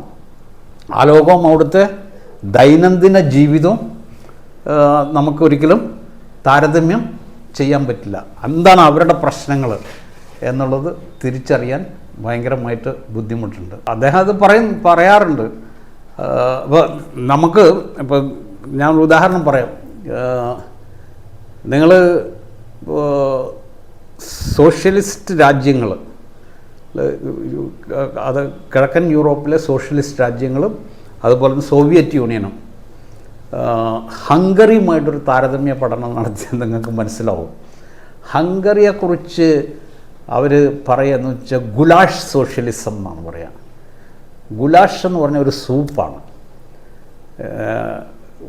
ഹംഗറിയിലെ ജനങ്ങൾ സാധാരണ അവരുടെ ഒരു സ്റ്റേപ്പിൾ ഫുഡാണ്. അതിനകത്ത് പച്ചക്കറികൾ ചേർക്കും, അതിനകത്ത് മാംസം ഉണ്ടാവും. അത് വളരെ ടേസ്റ്റി ആയിട്ടുള്ളതാണ്. പക്ഷേ അത് എല്ലാം കൂടെ ചേർന്ന ഒരു എന്താണ് ഒരു സമ്മിശ്രമായിട്ടുള്ളൊരു ആഹാരമാണ്. അപ്പോൾ അവിടെ നിങ്ങൾക്കിപ്പോൾ ഞാൻ റഷ്യയിൽ മോസ്കോയിൽ അടക്കമുള്ള സ്ഥലങ്ങളിൽ പോയിട്ട് മോസ്കോയിലെ ഒരു സാധാരണ ഒരു കടയിൽ ഒരു പിന്നെ സൂപ്പർ മാർക്കറ്റിൽ നിങ്ങൾ പോയി കഴിഞ്ഞാൽ കാണുന്ന ഉപഭോഗ വസ്തുക്കളും ഹംഗറിയിലെ ഒരു സൂപ്പർ മാർക്കറ്റിൽ പോയി കഴിഞ്ഞാൽ കാണുന്ന ഉപഭോഗ വസ്തുക്കളും തമ്മിൽ വലിയ വ്യത്യാസമുണ്ട്. അപ്പോൾ ഇതൊന്നും സാധാരണ ആൾക്കാർക്ക് അറിയില്ല. അതായത് ഗുലാഷ് എന്ന് പറയുന്ന ഒരു സൂപ്പിൻ്റെ പേരാണ്. അതൊരു ഹംഗറിയിൽ മാത്രമല്ല, യൂറോപ്പിൽ പൊതുവേ ഉള്ള ഒരു സൂപ്പാണത്. ആ സൂപ്പ് എന്ന് പറഞ്ഞു കഴിഞ്ഞാൽ അതിനകത്ത് മാംസം ചേർക്കും, അതിനകത്ത് പച്ചക്കറികൾ ചേർക്കും, വിവിധങ്ങളായിട്ടുള്ള സാധനങ്ങൾ ചേർത്ത് ഉണ്ടാക്കുന്ന ഒരു സമ്മിശ്രമായിട്ടുള്ളൊരു ആഹാരമാണ്. അതൊരു ഹെവി ഫുഡാണ്. അതുകൊണ്ടാണല്ലോ അവർ പറയുന്നത് ഗുലാഷ് സോഷ്യലിസം എന്നാണ് പറയുന്നത്. അതായത് അവിടെ ഒരു പരിധിവരെ സ്വകാര്യ സംരംഭങ്ങൾക്ക് മറ്റ് രാജ്യങ്ങളില്ലാത്ത തരത്തിൽ സ്വകാര്യ സംരംഭങ്ങളെ അനുവദിച്ചിരുന്നു. അതിനകത്ത് ഒരുപാട് ഹിസ്റ്റോറിക്കലായിട്ടുള്ള ഫാക്റ്റ് ഉണ്ട്. കാരണം അതിനിടയ്ക്ക് സോവിയറ്റ് അധിനിവേശമുണ്ടായി ഹംഗറിയിൽ. അതിനുശേഷം അവിടുത്തെ പാർട്ടി ഈ അസംതൃപ്തരായിട്ടുള്ള ജനവിഭാഗങ്ങളെ കൂടെ ചേർത്ത് കൊണ്ടുപോകുന്നതിന് വേണ്ടിയിട്ട് അവിടെ ഉണ്ടാക്കിയ അവരുടെ കാലാവസ്ഥയ്ക്ക്, അവരുടെ രാഷ്ട്രീയ കാലാവസ്ഥയ്ക്കും സാമ്പത്തിക കാലാവസ്ഥയ്ക്കും അനുസൃതമായിട്ടുള്ള ചില മാറ്റങ്ങളൊക്കെ അവിടെ കൊണ്ടുവന്നു. അത് മറ്റ് പല രാജ്യങ്ങളിലും നമുക്ക് കാണാൻ കഴിയുമായിരുന്നില്ല. അപ്പോൾ അദ്ദേഹം ഈ ട്രേഡ് യൂണിയൻ ഇൻ്റർനാഷണലിൻ്റെ ട്രാൻസ്പോർട്ട് ട്രേഡ് യൂണിയൻ ഇൻ്റർനാഷണലിൻ്റെ ജനറൽ സെക്രട്ടറി ആയിരുന്നു. അപ്പോൾ അദ്ദേഹത്തിന് വ്യാപകമായിട്ട് യാത്ര ചെയ്യാനുള്ള അവസരം കിട്ടിയിരുന്നു. അപ്പോൾ നിങ്ങളിത് കമ്പയർ ചെയ്യാനുള്ളൊരു അവസരം, നിങ്ങൾക്ക് വിവിധ സമൂഹങ്ങളെ തമ്മിൽ കമ്പയർ ചെയ്യാൻ, അവിടുത്തെ സാമ്പത്തിക സംവിധാനങ്ങളെക്കുറിച്ച് താരതമ്യം ചെയ്യാനുള്ള ഒരു അവസരം ഉണ്ടായിരുന്നു. അപ്പോൾ അദ്ദേഹം തന്നെ പറഞ്ഞിട്ടുണ്ട്, എൻ്റെ ധാരണകളെയൊക്കെ ഞാനിപ്പോൾ തിരുത്തേണ്ടി വന്നിട്ടുണ്ട് എന്ന് അദ്ദേഹം പറഞ്ഞിട്ടുണ്ട്. ഞാൻ പറഞ്ഞതിൻ്റെ കാര്യം എന്താണെന്ന് വെച്ച് കഴിഞ്ഞാൽ, ഇപ്പോൾ നിങ്ങളൊരു ഗസ്റ്റായിട്ടാണ് പോകുന്നതെങ്കിൽ, നിങ്ങൾ ഒരു അതിഥിയാണ്, നിങ്ങളുടെ ആതിഥേയൻ നിങ്ങളുടെ കംപ്ലീറ്റ് കംഫർട്ടും നോക്കിക്കൊള്ളും. നിങ്ങൾ തൊഴിലാളികളെ കാണണമെന്ന് പറഞ്ഞു കഴിഞ്ഞാൽ അവർ കൂട്ടിക്കൊണ്ട് പോകുന്ന തൊഴിലാളികളെ നിങ്ങൾക്ക് കാണാം. അല്ലാണ്ട് സാധാരണ തൊഴിലാളിയെ നിങ്ങൾ കാണില്ല. മാധ്യമരംഗം, അതായത് പരമ്പരാഗതമായിട്ടുള്ള മാധ്യമങ്ങൾ വലിയ വെല്ലുവിളികൾ നേരിടുന്ന ഒരു കാലമാണ്. അതിൻ്റെ പ്രധാനപ്പെട്ട കാരണം എന്താണെന്ന് വെച്ച് കഴിഞ്ഞാൽ, സാങ്കേതിക വിദ്യകൾ, ഏറ്റവും പുതിയ സാങ്കേതിക വിദ്യകൾ വാർത്തകൾ ജനങ്ങളിലേക്ക് എത്തിക്കാൻ പരമ്പരാഗത മാധ്യമങ്ങളെക്കാൾ അതിവേഗത്തിൽ സാധ്യമാണെന്നുള്ളൊരു സ്ഥിതി വന്നു. അപ്പോൾ ഉദാഹരണത്തിന് ഒരു റോഡപകടമുണ്ടായി ആ വിവരം അറിഞ്ഞ് നമ്മളിപ്പോൾ പരമ്പരാഗത ടെലിവിഷൻകാരവിടെ എത്തുന്നതിന് മുമ്പ് അതിൻ്റെ വിഷ്വല് സാമൂഹ്യ മാധ്യമത്തിൽ കൂടെ എനിക്കിവിടെ ലഭ്യമാകും. അപ്പോൾ ഓരോ മനുഷ്യനും ഒരു പത്രപ്രവർത്തകനായിട്ട് മാറുന്നൊരു സ്ഥിതിവിശേഷമുണ്ട്. പക്ഷേ ഇത് വളരെ അപകടകരമായിട്ടുള്ളൊരു ഇതും കൂടെ ഉണ്ട്. കാരണം എന്താണെന്ന് വെച്ച് കഴിഞ്ഞാൽ, ഓരോരുത്തരുടെയും ഭാവനയ്ക്കും അവരവരുടെ സങ്കല്പങ്ങൾക്കും അവരവരുടെ താല്പര്യങ്ങൾക്കും അനുസരിച്ച് വാർത്തകളെ വളച്ചൊടിക്കാൻ ആൾക്കാർക്ക് കഴിയുമെന്നുള്ള ഒരു സംഭവമുണ്ട്. അവിടെ നമ്മൾ ഈ പരമ്പരാഗത മാധ്യമങ്ങളുടെ പ്രസക്തി അവിടെയാണ് വരുന്നത്. എനിക്ക് തോന്നുന്നത് എന്താണെന്ന് വെച്ച് കഴിഞ്ഞാൽ, നിങ്ങൾ ഏത് സാമൂഹ്യ മാധ്യമവും ഏത് ടെലിവിഷൻ കണ്ടാലും ശരി, നിങ്ങൾക്ക് പത്രം വായിച്ച് കിട്ടുന്നത് പോലെ ഒരു ബാലൻസ്ഡ് ആയിട്ടുള്ള ഇൻഫർമേഷൻ കിട്ടുമോ എന്നുള്ളത് എനിക്ക് സംശയമുള്ള കാര്യമാണ്. നമ്മൾ പല ചാനലുകളിൽ നടക്കുന്ന ചർച്ചകൾ കേട്ട് കഴിഞ്ഞാൽ തലയ്ക്ക് പിരിപിടിക്കും. ആടിനെ പട്ടിയാക്കുക എന്നും പട്ടിയെ ആടാക്കുക എന്നും പറയുന്നത് അവരുടെ നാവിൻ്റെ ഇതുകൊണ്ട് മാത്രം ഇതാക്കി തീർക്കുന്ന സംഭവമാണ്. ചിലതിനകത്ത് ചില ചർച്ചകളൊക്കെ നടക്കുന്നുണ്ട് കഴിഞ്ഞാൽ നമുക്ക് നേരിട്ട് അറിയാവുന്ന ആൾക്കാരാണ് ഈ ചർച്ചയിൽ പങ്കെടുക്കുന്നവർ. അവരുടെ അഭിപ്രായങ്ങൾ എന്താണെന്നും അവരെവിടാണ് നിലകൊള്ളുന്നതെന്നും അവർക്കറിയാം. അവരിന്ന് CPM വേണ്ടിയിട്ട് ചർച്ച ചെയ്യും, നാളെ അവർ BJPയുടെ പക്ഷം ചേർന്നിട്ടും ചർച്ച നടത്തുന്ന ആൾക്കാരാണ്. അപ്പോൾ അതിനകത്ത് ഭയങ്കര അപകടകരമായിട്ടുള്ളൊരു ടെൻഡൻസി ഉണ്ട്. പക്ഷെ അതേസമയം തന്നെ മാധ്യമ പ്രവർത്തനത്തിൻ്റെ പ്രസക്തി അതുകൊണ്ട് ഇല്ലാതാകുമെന്ന് ഞാൻ കരുതുന്നില്ല. ഈവൻ അച്ചടി മാധ്യമങ്ങൾ ഒക്കെ സാധ്യതയുണ്ടോ അത് ചോദിച്ചു കഴിഞ്ഞാൽ എനിക്ക് തോന്നുന്നു അടുത്ത് വരാൻ പോകുന്നൊരു 10-25 വർഷത്തിനുള്ളിലൊന്നും അച്ചടി മാധ്യമങ്ങളൊന്നും അപ്രത്യക്ഷമാകാനൊന്നും പോകുന്നില്ല. ഒരുപക്ഷെ ഇതുപോലുള്ള വ്യാപകമായിട്ടുള്ള സർക്കുലേഷൻ ഉണ്ടായില്ലെങ്കിൽ പോലും അത് റിലവൻ്റായിട്ട് നിലനിൽക്കുമെന്നാണ് എനിക്ക് തോന്നുന്നത്. അപ്പോൾ അതിൽ എങ്ങനെയാണ് ഇതിനെ നേരിടുക? ആർട്ടിഫിഷ്യൽ ഇൻ്റലിജൻസ് എൻ്റെ കയ്യിൽ ഇപ്പോൾ ഞാൻ ഫോൺ മാറിയത് കാരണം അതിനകത്തില്ല. ഞാനൊരു സാധനം സൂക്ഷിച്ചിരുന്നതാണ്. ഞാൻ ഈ ആർട്ടിഫിഷ്യൽ ഇൻ്റലിജൻസ് ChatGPT ഒക്കെ വന്ന ഉടനെ ഒന്ന് വെറുതെ ഞാൻ അതിനകത്ത് തന്നെ ഒരു ദിവസം എനിക്ക് തോന്നി ഇപ്പോൾ എന്നെക്കുറിച്ച് എന്തായിരിക്കും ഇതിനകത്ത് വരാൻ പോവാന്ന്. അപ്പോൾ ഞാനതിൽ അടിച്ചു നോക്കി രാജാജി മാത്യു തോമസ് എന്ന് പറഞ്ഞു, ജസ്റ്റ് അടിച്ചു നോക്കി. അതിന് ഒരു വിവരം കിട്ടി. രാജാജി മാത്യു തോമസ് ഒരു രാഷ്ട്രീയക്കാരനാണ്. രാഷ്ട്രീയക്കാരൻ മാത്രമല്ല, 5 തവണ തിരുവനന്തപുരത്തു നിന്ന് പാർലമെൻറ്റ് അംഗമായിരുന്നു. അങ്ങനെയാണ് ഇങ്ങനെയാണ് കോൺഗ്രസ് ആയിരുന്നു, പിന്നെ ആൾ മരിച്ചുപോയിന്നു. അത് എനിക്ക് ഇതിനകത്ത് കിട്ടിയ ഇതാണ്. അപ്പോൾ പക്ഷേ ഇത് ഉപയോഗിക്കാൻ പറ്റുമോ? ആർട്ടിഫിഷ്യൽ ഇൻ്റലിജൻസ് ഉപയോഗിക്കാൻ പറ്റുമോ? ഉപയോഗിക്കാണ്ടാണെന്നല്ല ഞാൻ പറയാം, അത് ഉപയോഗിക്കാൻ നമുക്ക് കഴിയും. ഉപയോഗിക്കണമെങ്കിൽ ആർട്ടിഫിഷ്യൽ ഇൻ്റലിജൻസിനെ മാത്രം ആശ്രയിച്ച് പറ്റില്ല. നിങ്ങളുടെ ഇൻ്റലിജൻസ് ഉപയോഗിച്ച് ആർട്ടിഫിഷ്യൽ ഇൻ്റലിജൻസിനെ ജഡ്ജ് ചെയ്യാൻ നിങ്ങൾക്ക് കഴിയുമെങ്കിൽ ആർട്ടിഫിഷ്യൽ ഇൻ്റലിജൻസിനെ നിങ്ങൾക്ക് ഉപയോഗിക്കാം. ഇപ്പോൾ ട്രാൻസ്ലേഷൻ, ഗൂഗിൾ ട്രാൻസ്ലേഷൻ അല്ലെങ്കിൽ മെഷീൻ ട്രാൻസ്ലേഷൻ, എന്തേ കുഴപ്പം? മെഷീൻ ട്രാൻസ്ലേഷൻ നിങ്ങൾക്ക് ഉപയോഗിക്കാം. പക്ഷേ ട്രാൻസ്ലേഷൻ എന്താണ് ചെയ്യേണ്ടതെന്നും എന്താണ് എഴുതേണ്ടതെന്നും നിങ്ങൾക്ക് ധാരണ ഉണ്ടാവണം. അല്ലാതെ മെഷീൻ ട്രാൻസ്ലേറ്റ് ചെയ്ത് തരുന്ന അതേപോലെ നിങ്ങൾക്ക് വായനക്കാരിലേക്ക് എത്തിക്കാൻ പറ്റില്ല. അപ്പോൾ ഇതിനെയൊക്കെ പ്രയോജനപ്പെടുത്താൻ പറ്റും. ആ പ്രയോജനപ്പെടുത്തുക എന്ന് പറയുന്നത് അതിൻ്റെ അടിമകളായിട്ട് മാറുകയല്ല, നമ്മളതിൻ്റെ മാസ്റ്റേഴ്സായിട്ട് നിലനിന്നുകൊണ്ട് മാത്രമേ ഈ സാങ്കേതിക വിദ്യകളെ നമുക്ക് പ്രയോജനപ്പെടുത്താൻ കഴിയുള്ളൂ. അപ്പോൾ ഇതിന് ഒരുപാട് ചോദ്യങ്ങൾ വരുന്നുണ്ട്. ഇത് വന്നു കഴിഞ്ഞാൽ അപ്പോൾ ആൾക്കാർക്ക് ഇനി ജോലി ഉണ്ടാവുമോ എന്നൊക്കെ ചോദിക്കുന്ന കാര്യമുണ്ട്. ജോലി എന്തിനും ചെയ്യേണ്ടത്?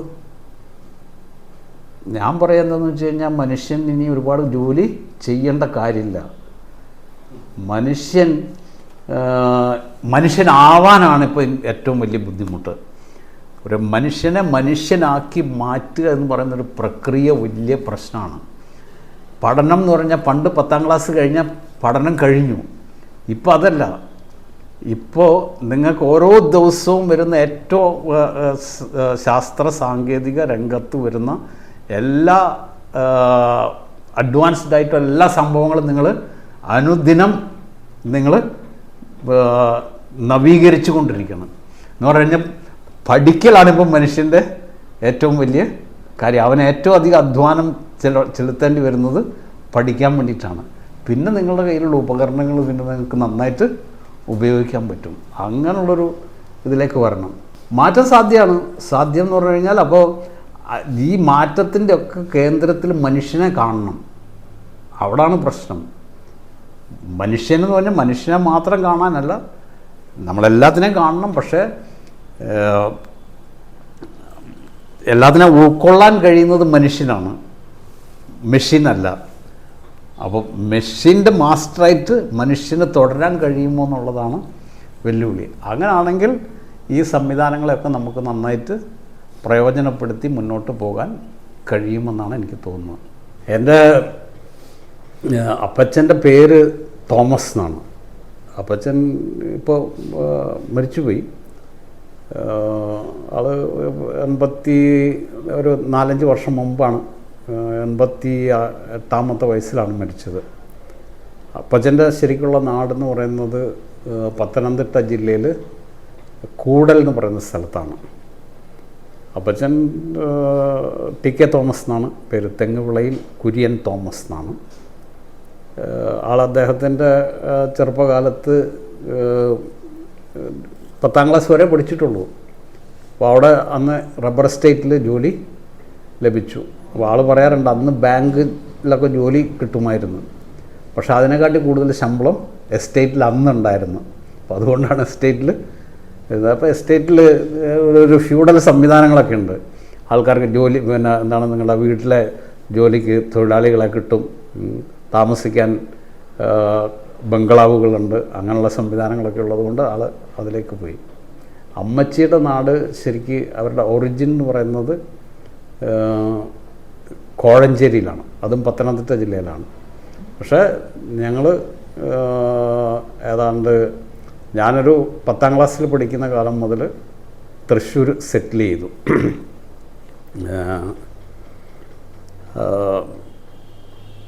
അതാണ് ഫാമിലി ബാക്ക്ഗ്രൗണ്ട്. എനിക്ക് 4 സഹോദരിമാരുണ്ട്. അവരൊക്കെ പല സ്ഥലത്തായിട്ട് അവരവരുടെ കുടുംബങ്ങളായിട്ട് കഴിഞ്ഞുകൂടുന്നു. പിന്നെ ഞാനെൻ്റെ ജനയുഗം ജീവിതം ആരംഭിച്ചപ്പോൾ അവിടെ കണ്ടുമുട്ടിയ ഒരു കക്ഷിയാണ് എൻ്റെ ജീവിത പങ്കാളിയായിട്ട് മാറിയത്. അവരുടെ പേര് ശാന്ത എന്നാണ്. ഞങ്ങളൊരു മതേതര കുടുംബമാണ്. ഞങ്ങൾക്ക് പ്രത്യേകിച്ച് മതമൊന്നും, ഞങ്ങൾ രണ്ടുപേരും, ഞാൻ പ്രാക്ടീസ് ചെയ്യുന്ന, ഞാൻ ചെറുപ്പത്തിൽ വളരെ സജീവമായിട്ട് പള്ളിയിലൊക്കെ പോയിരുന്ന നല്ല ക്രിസ്ത്യാനിയായിരുന്നു. പക്ഷേ ഒരു കോളേജ് കാലമൊക്കെ ആയപ്പോഴത്തേക്കും എൻ്റെ ജീവിത സങ്കല്പങ്ങളും വിശ്വാസങ്ങളുമൊക്കെ മാറിമറിഞ്ഞു. ശാന്ത ഒരു ഹിന്ദു കുടുംബമാണ്. അവളുടെ അച്ഛനൊരു സ്വാതന്ത്ര്യ സമര സേനാനിയായിരുന്നു. സ്വാതന്ത്ര്യ സമര സേനാനി എന്ന് പറഞ്ഞു കഴിഞ്ഞാൽ നമ്മുടെ സുഭാഷ് ചന്ദ്ര ബോസിൻ്റെ INA അംഗമായിരുന്നു. അച്യുതൻ നായർ എന്നാണ് പേര്. അപ്പോൾ അങ്ങനെ ഞങ്ങൾ എന്താണ് ഒരുമിച്ച് ജീവിക്കാൻ ആരംഭിച്ചു. കത്തെന്ന് പറഞ്ഞു കഴിഞ്ഞാൽ കത്ത് ഞങ്ങൾ സാധാരണ എല്ലാ കാമുകന്മാരും എഴുതുന്ന പോലെ കത്തുകളൊക്കെ എഴുതും. അവസാനം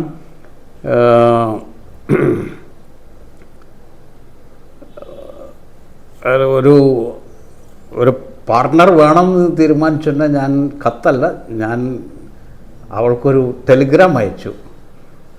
ഞാൻ പറഞ്ഞു ഞാൻ ഇന്ന ദിവസം വരും, അപ്പോൾ നീ പോരാൻ തയ്യാറായിരുന്നു, ഒരു പാസ്പോർട്ടും തയ്യാറാക്കിക്കോളാൻ പറഞ്ഞു. അങ്ങനെ പാസ്പോർട്ട് തയ്യാറാക്കി ഞങ്ങൾ ഇവിടെ നിന്ന് പോയി. എൻ്റെ അപ്പച്ചനും അമ്മച്ചിക്കും ഞാനൊരു ടെലിഗ്രാം അയച്ചു. ഞാനിങ്ങനെ ഇന്ന ആളുമായിട്ട് ഒരുമിച്ച് ജീവിക്കാൻ തീരുമാനിച്ചു, അപ്പോൾ അത് രജിസ്റ്റർ ചെയ്യാൻ വേണ്ടിയിട്ട് ഞങ്ങൾ തീരുമാനിച്ചിട്ടുണ്ട്. അപ്പോൾ എൻ്റെ സ്നേഹിതന്മാരവിടെ ഒരു റിസപ്ഷൻ, കോഴിക്കോട് റിസപ്ഷൻ ഏർപ്പാട് ചെയ്തിരുന്നു.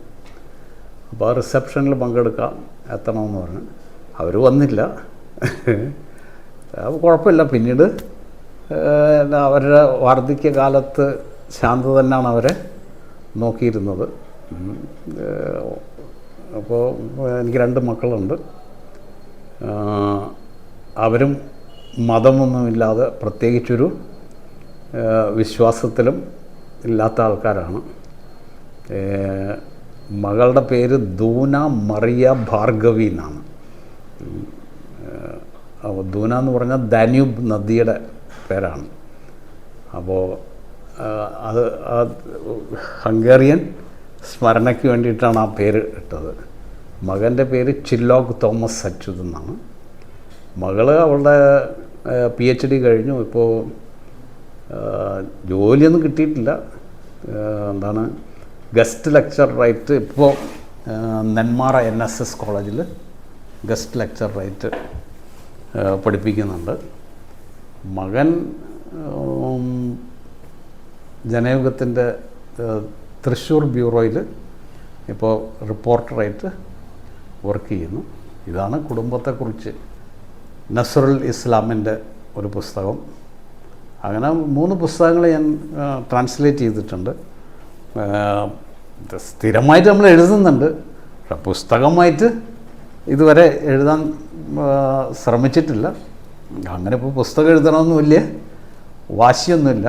ആത്മകഥയല്ല ഞാൻ ആലോചിക്കുന്നത്, ഞാൻ എഴുതണമെന്ന് വിചാരിക്കുന്നുണ്ട്. അതെന്താണെന്ന് വെച്ച് കഴിഞ്ഞാൽ എന്നെക്കുറിച്ച് ഞാൻ ഇന്നതായിരുന്നു, എൻ്റെ അപ്പൻ ഇന്നതാണ്, എൻ്റെ അമ്മ ഇന്നതാണെന്ന് എഴുതാനല്ല. എനിക്ക് അസാധാരണമായിട്ടുള്ള ജീവിതാനുഭവങ്ങളുണ്ട്. ആ ജീവിതാനുഭവങ്ങൾ പ്രധാനമായിട്ടും ഇപ്പോൾ ഞാൻ പറഞ്ഞല്ലോ, ഈ സോവിയറ്റ് യൂണിയനും കിഴക്കൻ യൂറോപ്പിലെ സോഷ്യലിസവും തകരുക എന്ന് പറഞ്ഞാൽ ഒരു ലോക ചരിത്രത്തെ 2ആയിട്ട് വിഭജിച്ച് കഴിഞ്ഞാൽ സോവിയറ്റ് യൂണിയൻ്റെ തകർച്ച, അതിന് ശേഷവും അതിന് മുൻപും എന്നാണല്ലോ ചരിത്രത്തെ വിലയിരുത്തുക. അപ്പോൾ അങ്ങനത്തെ ഒരു സംഭവങ്ങൾക്ക് ദൃക്സാക്ഷ്യം വഹിക്കാൻ കഴിഞ്ഞിട്ടുണ്ട്. പിന്നെ പലതരത്തിലുള്ള വ്യക്തിപരമായിട്ട് നമ്മളെ അത്ഭുതപ്പെടുത്തുന്ന അനുഭവങ്ങളുണ്ട്. അനുഭവങ്ങളെന്ന് പറഞ്ഞു കഴിഞ്ഞാൽ നമ്മൾ കണ്ടെത്തുന്ന ആൾക്കാർ അവർ എങ്ങനെയാണ്. ഇപ്പോൾ ഉദാഹരണത്തിന് ഞാൻ പറയാം, ഞാൻ സാധാരണ ലോക ജനാധിപത്യ യുവജന ഫെഡറേഷൻ്റെ പ്രതിനിധിയായിട്ട് ഓരോ രാജ്യത്ത് പോകുമ്പോൾ ഞങ്ങളുടെ ട്രാവൽ ബ്യൂറോ, ഞങ്ങളുടെ ഓഫീസിൽ തന്നെ ഒരു ട്രാവൽ ബ്യൂറോ ഉണ്ട്.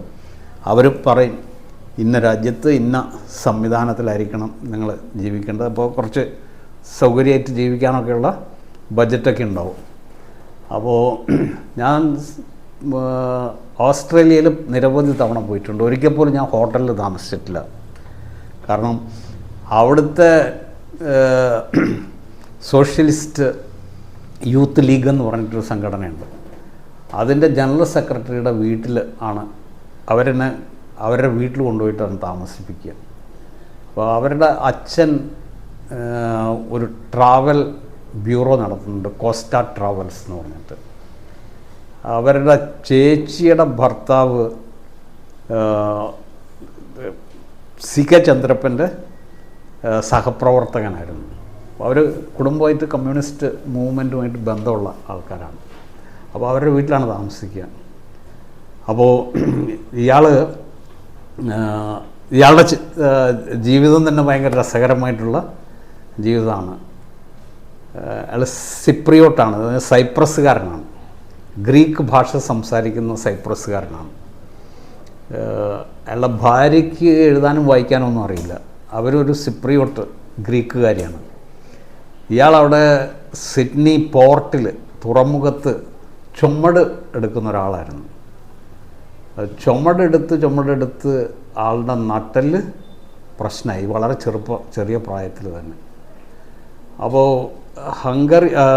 ഓസ്ട്രേലിയയിലെ കുടിയേറ്റ വിഭാഗങ്ങളിൽ ഗ്രീക്ക് വംശജരൊരു പ്രധാനപ്പെട്ട വിഭാഗമാണ്. ഏറ്റവും കൂടുതൽ അവർ പറയുന്നത് ഇറ്റാലിയൻസ്, യൂറോപ്പിൽ നിന്നുള്ള കുടിയേറ്റക്കാർ ഇറ്റലിക്കാരാണ് കൂടുതലുള്ളത്. പക്ഷേ അത് കഴിഞ്ഞാൽ ഏറ്റവും പ്രധാനപ്പെട്ടൊരു വിഭാഗമാണ് ഗ്രീക്കുകാർ. അപ്പോൾ ഇയാളവിടെ ഈ ആൾക്കാർക്ക് ഇതെല്ലാം ഇങ്ങനെ കൂലിപ്പണിക്കൊക്കെ വരുന്ന ആൾക്കാരാണ്. അപ്പോൾ ഇപ്പോൾ ഉള്ള ഓസ്ട്രേലിയ അല്ല അന്നത്തെ ഓസ്ട്രേലിയ, അവർ പോകുന്ന കാലത്ത്. ഓസ്ട്രേലിയയിൽ പ്രത്യേകിച്ചൊന്നുമില്ല, ഈ കുടിയേറ്റക്കാരുടെ ഒരു രാജ്യമാണ്. സ്വന്തം നാട്ടിൽ പ്രത്യേകിച്ച് ജോലിയും പണിയും ഒന്നും ഇല്ലാത്ത ആൾക്കാരൊക്കെയാണ് അവിടേക്ക് അന്ന് പോയിക്കൊണ്ടിരുന്നത്. ഇന്നിപ്പം ഭയങ്കര, നമ്മുടെ നാട്ടിൽ നിന്നൊക്കെ ആൾക്കാർ ഓസ്ട്രേലിയയിൽ പോകാൻ ഭയങ്കര ഇതാണ്. അപ്പോൾ ഇവരങ്ങനത്തെ ഒന്നുമില്ല. അപ്പോൾ ഇവർക്ക് ഇടയ്ക്ക് നാട്ടിൽ പോകണം. അപ്പോൾ അതിന് ഈ അതിനാവശ്യമായിട്ടുള്ള പേപ്പറുകളൊക്കെ തയ്യാറാക്കണം വിസയ്ക്കൊക്കെ. അപ്പോൾ വിസയ്ക്കൊക്കെയുള്ള പേപ്പർ തയ്യാറാക്കുക അല്ലെങ്കിൽ ട്രാവൽ ഡോക്യുമെൻറ്റുകളൊക്കെ തയ്യാറാക്കാൻ ഇവരിൽ മഹാഭൂരിപക്ഷം പേർക്കും അറിയില്ല, ഭാഷ അറിയില്ല. അപ്പോൾ ഇയാൾ അവിടെ ഇരുന്നത് തയ്യാറാക്കും. അങ്ങനെ കാരണം ഇയാൾ നട്ടെല്ല് പ്രശ്നമായി, ചുമടെടുക്കാൻ പറ്റാണ്ടായി. അപ്പോൾ തുറമുഖത്തിൻ്റെ പ്രവേശന കവാടത്തിൽ ഇയാളൊരു ഈ എഴുത്ത് ഇത് തയ്യാറാക്കി കൊടുക്കുന്ന ഒരാളായിട്ടിരുന്നു. അങ്ങനെയാണ് അയാൾ കോസ്റ്റ ട്രാവൽസ് എന്ന് പറയുന്നൊരു വലിയ ട്രാവൽ കമ്പനി ആരംഭിച്ചത്. അപ്പോൾ ഞാൻ ചെല്ലുമ്പോൾ എന്താണെന്ന് വെച്ച് കഴിഞ്ഞാൽ ഞാൻ അവരുടെ വീട്ടിൽ പോയി താമസിക്കുമ്പം അവർ വനങ്ങളെ വുഡ്സ് എന്നാണ് പറയുക. അപ്പോൾ ഭയങ്കര രസകരമായിട്ടുള്ള സ്ഥലമാണ്, ഒരു ഒറ്റപ്പെട്ട വീടാണ്. അപ്പോൾ കാലത്ത് എണീറ്റ് കഴിഞ്ഞാൽ ആൾ എന്നെ വിളിച്ചിട്ട് കുറച്ച് തേനും ബ്രെഡും തരും. അതിങ്ങനെ പുറത്തിറങ്ങി ഇങ്ങനെ പിടിച്ചു കഴിഞ്ഞാൽ വലിയ തത്തകൾ വന്നിരുന്ന് ഇത് കാട്ടിൽ വൈൽഡ് ലൈഫാണ്, അല്ലാണ്ട് വളർത്തുന്നതല്ല. അവർ വന്നിത് തിന്നിട്ട് അവർ പോകും. അവർക്കറിയാം ഇത് കിട്ടുമെന്നുള്ളത്. അപ്പോൾ നമ്മുടെ കയ്യിൽ വന്നിരുന്നിട്ടത് തിന്നിട്ട് പോകും. അവർ വലിയ സമ്പന്നരായിട്ട് മാറി. ഈ തോമസ് കോസ്റ്റ എന്നാണ് പറയുന്നത്. അങ്ങനെ പലതരത്തിലുള്ള ആൾക്കാരുണ്ട്. എൻ്റെ വേറൊരു സ്നേഹിതൻ സോവിയറ്റ് യൂണിയനൊക്കെ തകർന്നതിന് ശേഷം പിന്നീട് വലിയ ഒരു ബിസിനസ്സുകാരനായിട്ട് മാറി. ബിസിനസ് എനിക്ക് തോന്നുന്നു സോവിയറ്റ് യൂണിയനിൽ നിന്നുള്ള തകരുമ്പോൾ കഴുക്കോലൂരിയ ആൾക്കാരിൽ ഒരാളാണ്. അപ്പോൾ ഞങ്ങൾ അലക്സാണ്ടർ എന്നാണ് അവളുടെ പേര്, സാഷ എന്നാണ് വിളിക്കുക. അപ്പോൾ പോയി കഴിഞ്ഞാൽ സാഷയെ കാണാറുണ്ട്. സാഷ ഒരു തവണ ഞാൻ ആളെ കാണുമ്പോൾ സാഷ കംപ്ലീറ്റ് നരച്ചു പോയിരിക്കുന്നു. ഇയാൾ അപ്പോൾ 40 വയസ്സിൽ താഴെയുള്ളൂ, പൂർണ്ണമായിട്ട് നരച്ചു. അപ്പം ഞാൻ സാഷയോട് ചോദിച്ചു, സാഷ നിനക്ക് എന്താ പറ്റിയത് എന്നാണ്. അപ്പോൾ എന്താണെന്ന് വെച്ച് കഴിഞ്ഞാൽ ഇവൻ്റെ സഹോദരി അത് 93-ലാണ്. 93 ടോക്കിയോയിൽ നിന്ന് മോസ്കോയിലേക്കുള്ളൊരു വിമാനം, ഒരു എയറോഫ്ലോട്ട് വിമാനം സൈബീരിയയിൽ തകർന്നു വീണു. അതിൽ ഇവൻ്റെ പെങ്ങൾ അതിൽ സ്റ്റുവേഡസ് ആയിരുന്നു. അപ്പോൾ ഈ ഡെഡ് ബോഡിയുടെ സെർച്ചിന് വേണ്ടിയിട്ട് പോയതാണ്. സെർച്ചിന് പോയി ഒറ്റ രാത്രി കൊണ്ട് അവൻ നരച്ചു പോയി. അത് നരച്ചു പോയി എന്ന് പറഞ്ഞപ്പോൾ ഇതിൻ്റെ ഒരു സംഭവം എന്താണെന്ന് വെച്ച് കഴിഞ്ഞാൽ, അങ്ങനെ നരയ്ക്കുമോ? അങ്ങനെ നരയ്ക്കുമെന്ന് വിക്ടർ ഹ്യൂഗോ പറഞ്ഞിട്ടുണ്ട്. വിക്ടർ ഹ്യൂഗോയുടെ പാവങ്ങൾ എന്ന് പറയുന്ന നോവൽ വായിച്ചിട്ടുണ്ടോ? പാവങ്ങളിൽ അതിനകത്തൊരു വളരെ പ്രധാനപ്പെട്ടൊരു സംഭവമുണ്ട്. പാവങ്ങളുടെ മുഖ്യ കഥാപാത്രം ഴാങ് വേൽ ഴാങ് എന്ന് പറയുന്ന ഒരാളാണ്. അയാളൊരു പട്ടണത്തിൻ്റെ മേയറായി. ഇയാൾ ശരിക്കും ഒരു കള്ളനായിരുന്നു. ഒരു അതായത് കള്ളനല്ല, ശരിക്ക് പട്ടിണി കൊണ്ട് ഒരു ബ്രെഡ് മോഷ്ടിച്ചു. അതിന് തണ്ടുവലി ശിക്ഷയ്ക്ക് വിധിക്കപ്പെട്ടു. തിരിച്ചു വരുമ്പോൾ ഒരു ബിഷപ്പിൻ്റെ എന്താണ് പറയുക, മെഴുകുതിരിക്കാൽ മോഷ്ടിച്ചു. അപ്പോൾ ബിഷപ്പ് ഇയാളെ സംരക്ഷിച്ചു. പോലീസ് ഇയാളെ പിടികൂടി. പക്ഷേ ബിഷപ്പ് പറഞ്ഞത് ഞാൻ കൊടുത്തതാണെന്ന് പറഞ്ഞു. അപ്പോൾ അയാൾ പിന്നെ അങ്ങനെ അയാളുടെ ഒരു ജീവിതമാണ്. അയാൾ ഴാങ് സിറ്റി മേയറായി. അങ്ങനെ ഈ തണ്ടുവലി ശിക്ഷയിൽ നിന്ന് ഇയാൾ ഒളിച്ച് രക്ഷപ്പെട്ടതാണ്. അപ്പോൾ ഇയാളെ അറിയുന്ന ഒരു പോലീസുകാരനുണ്ട്. അയാളുടെ പേര് റാവേർ എന്നാണ്.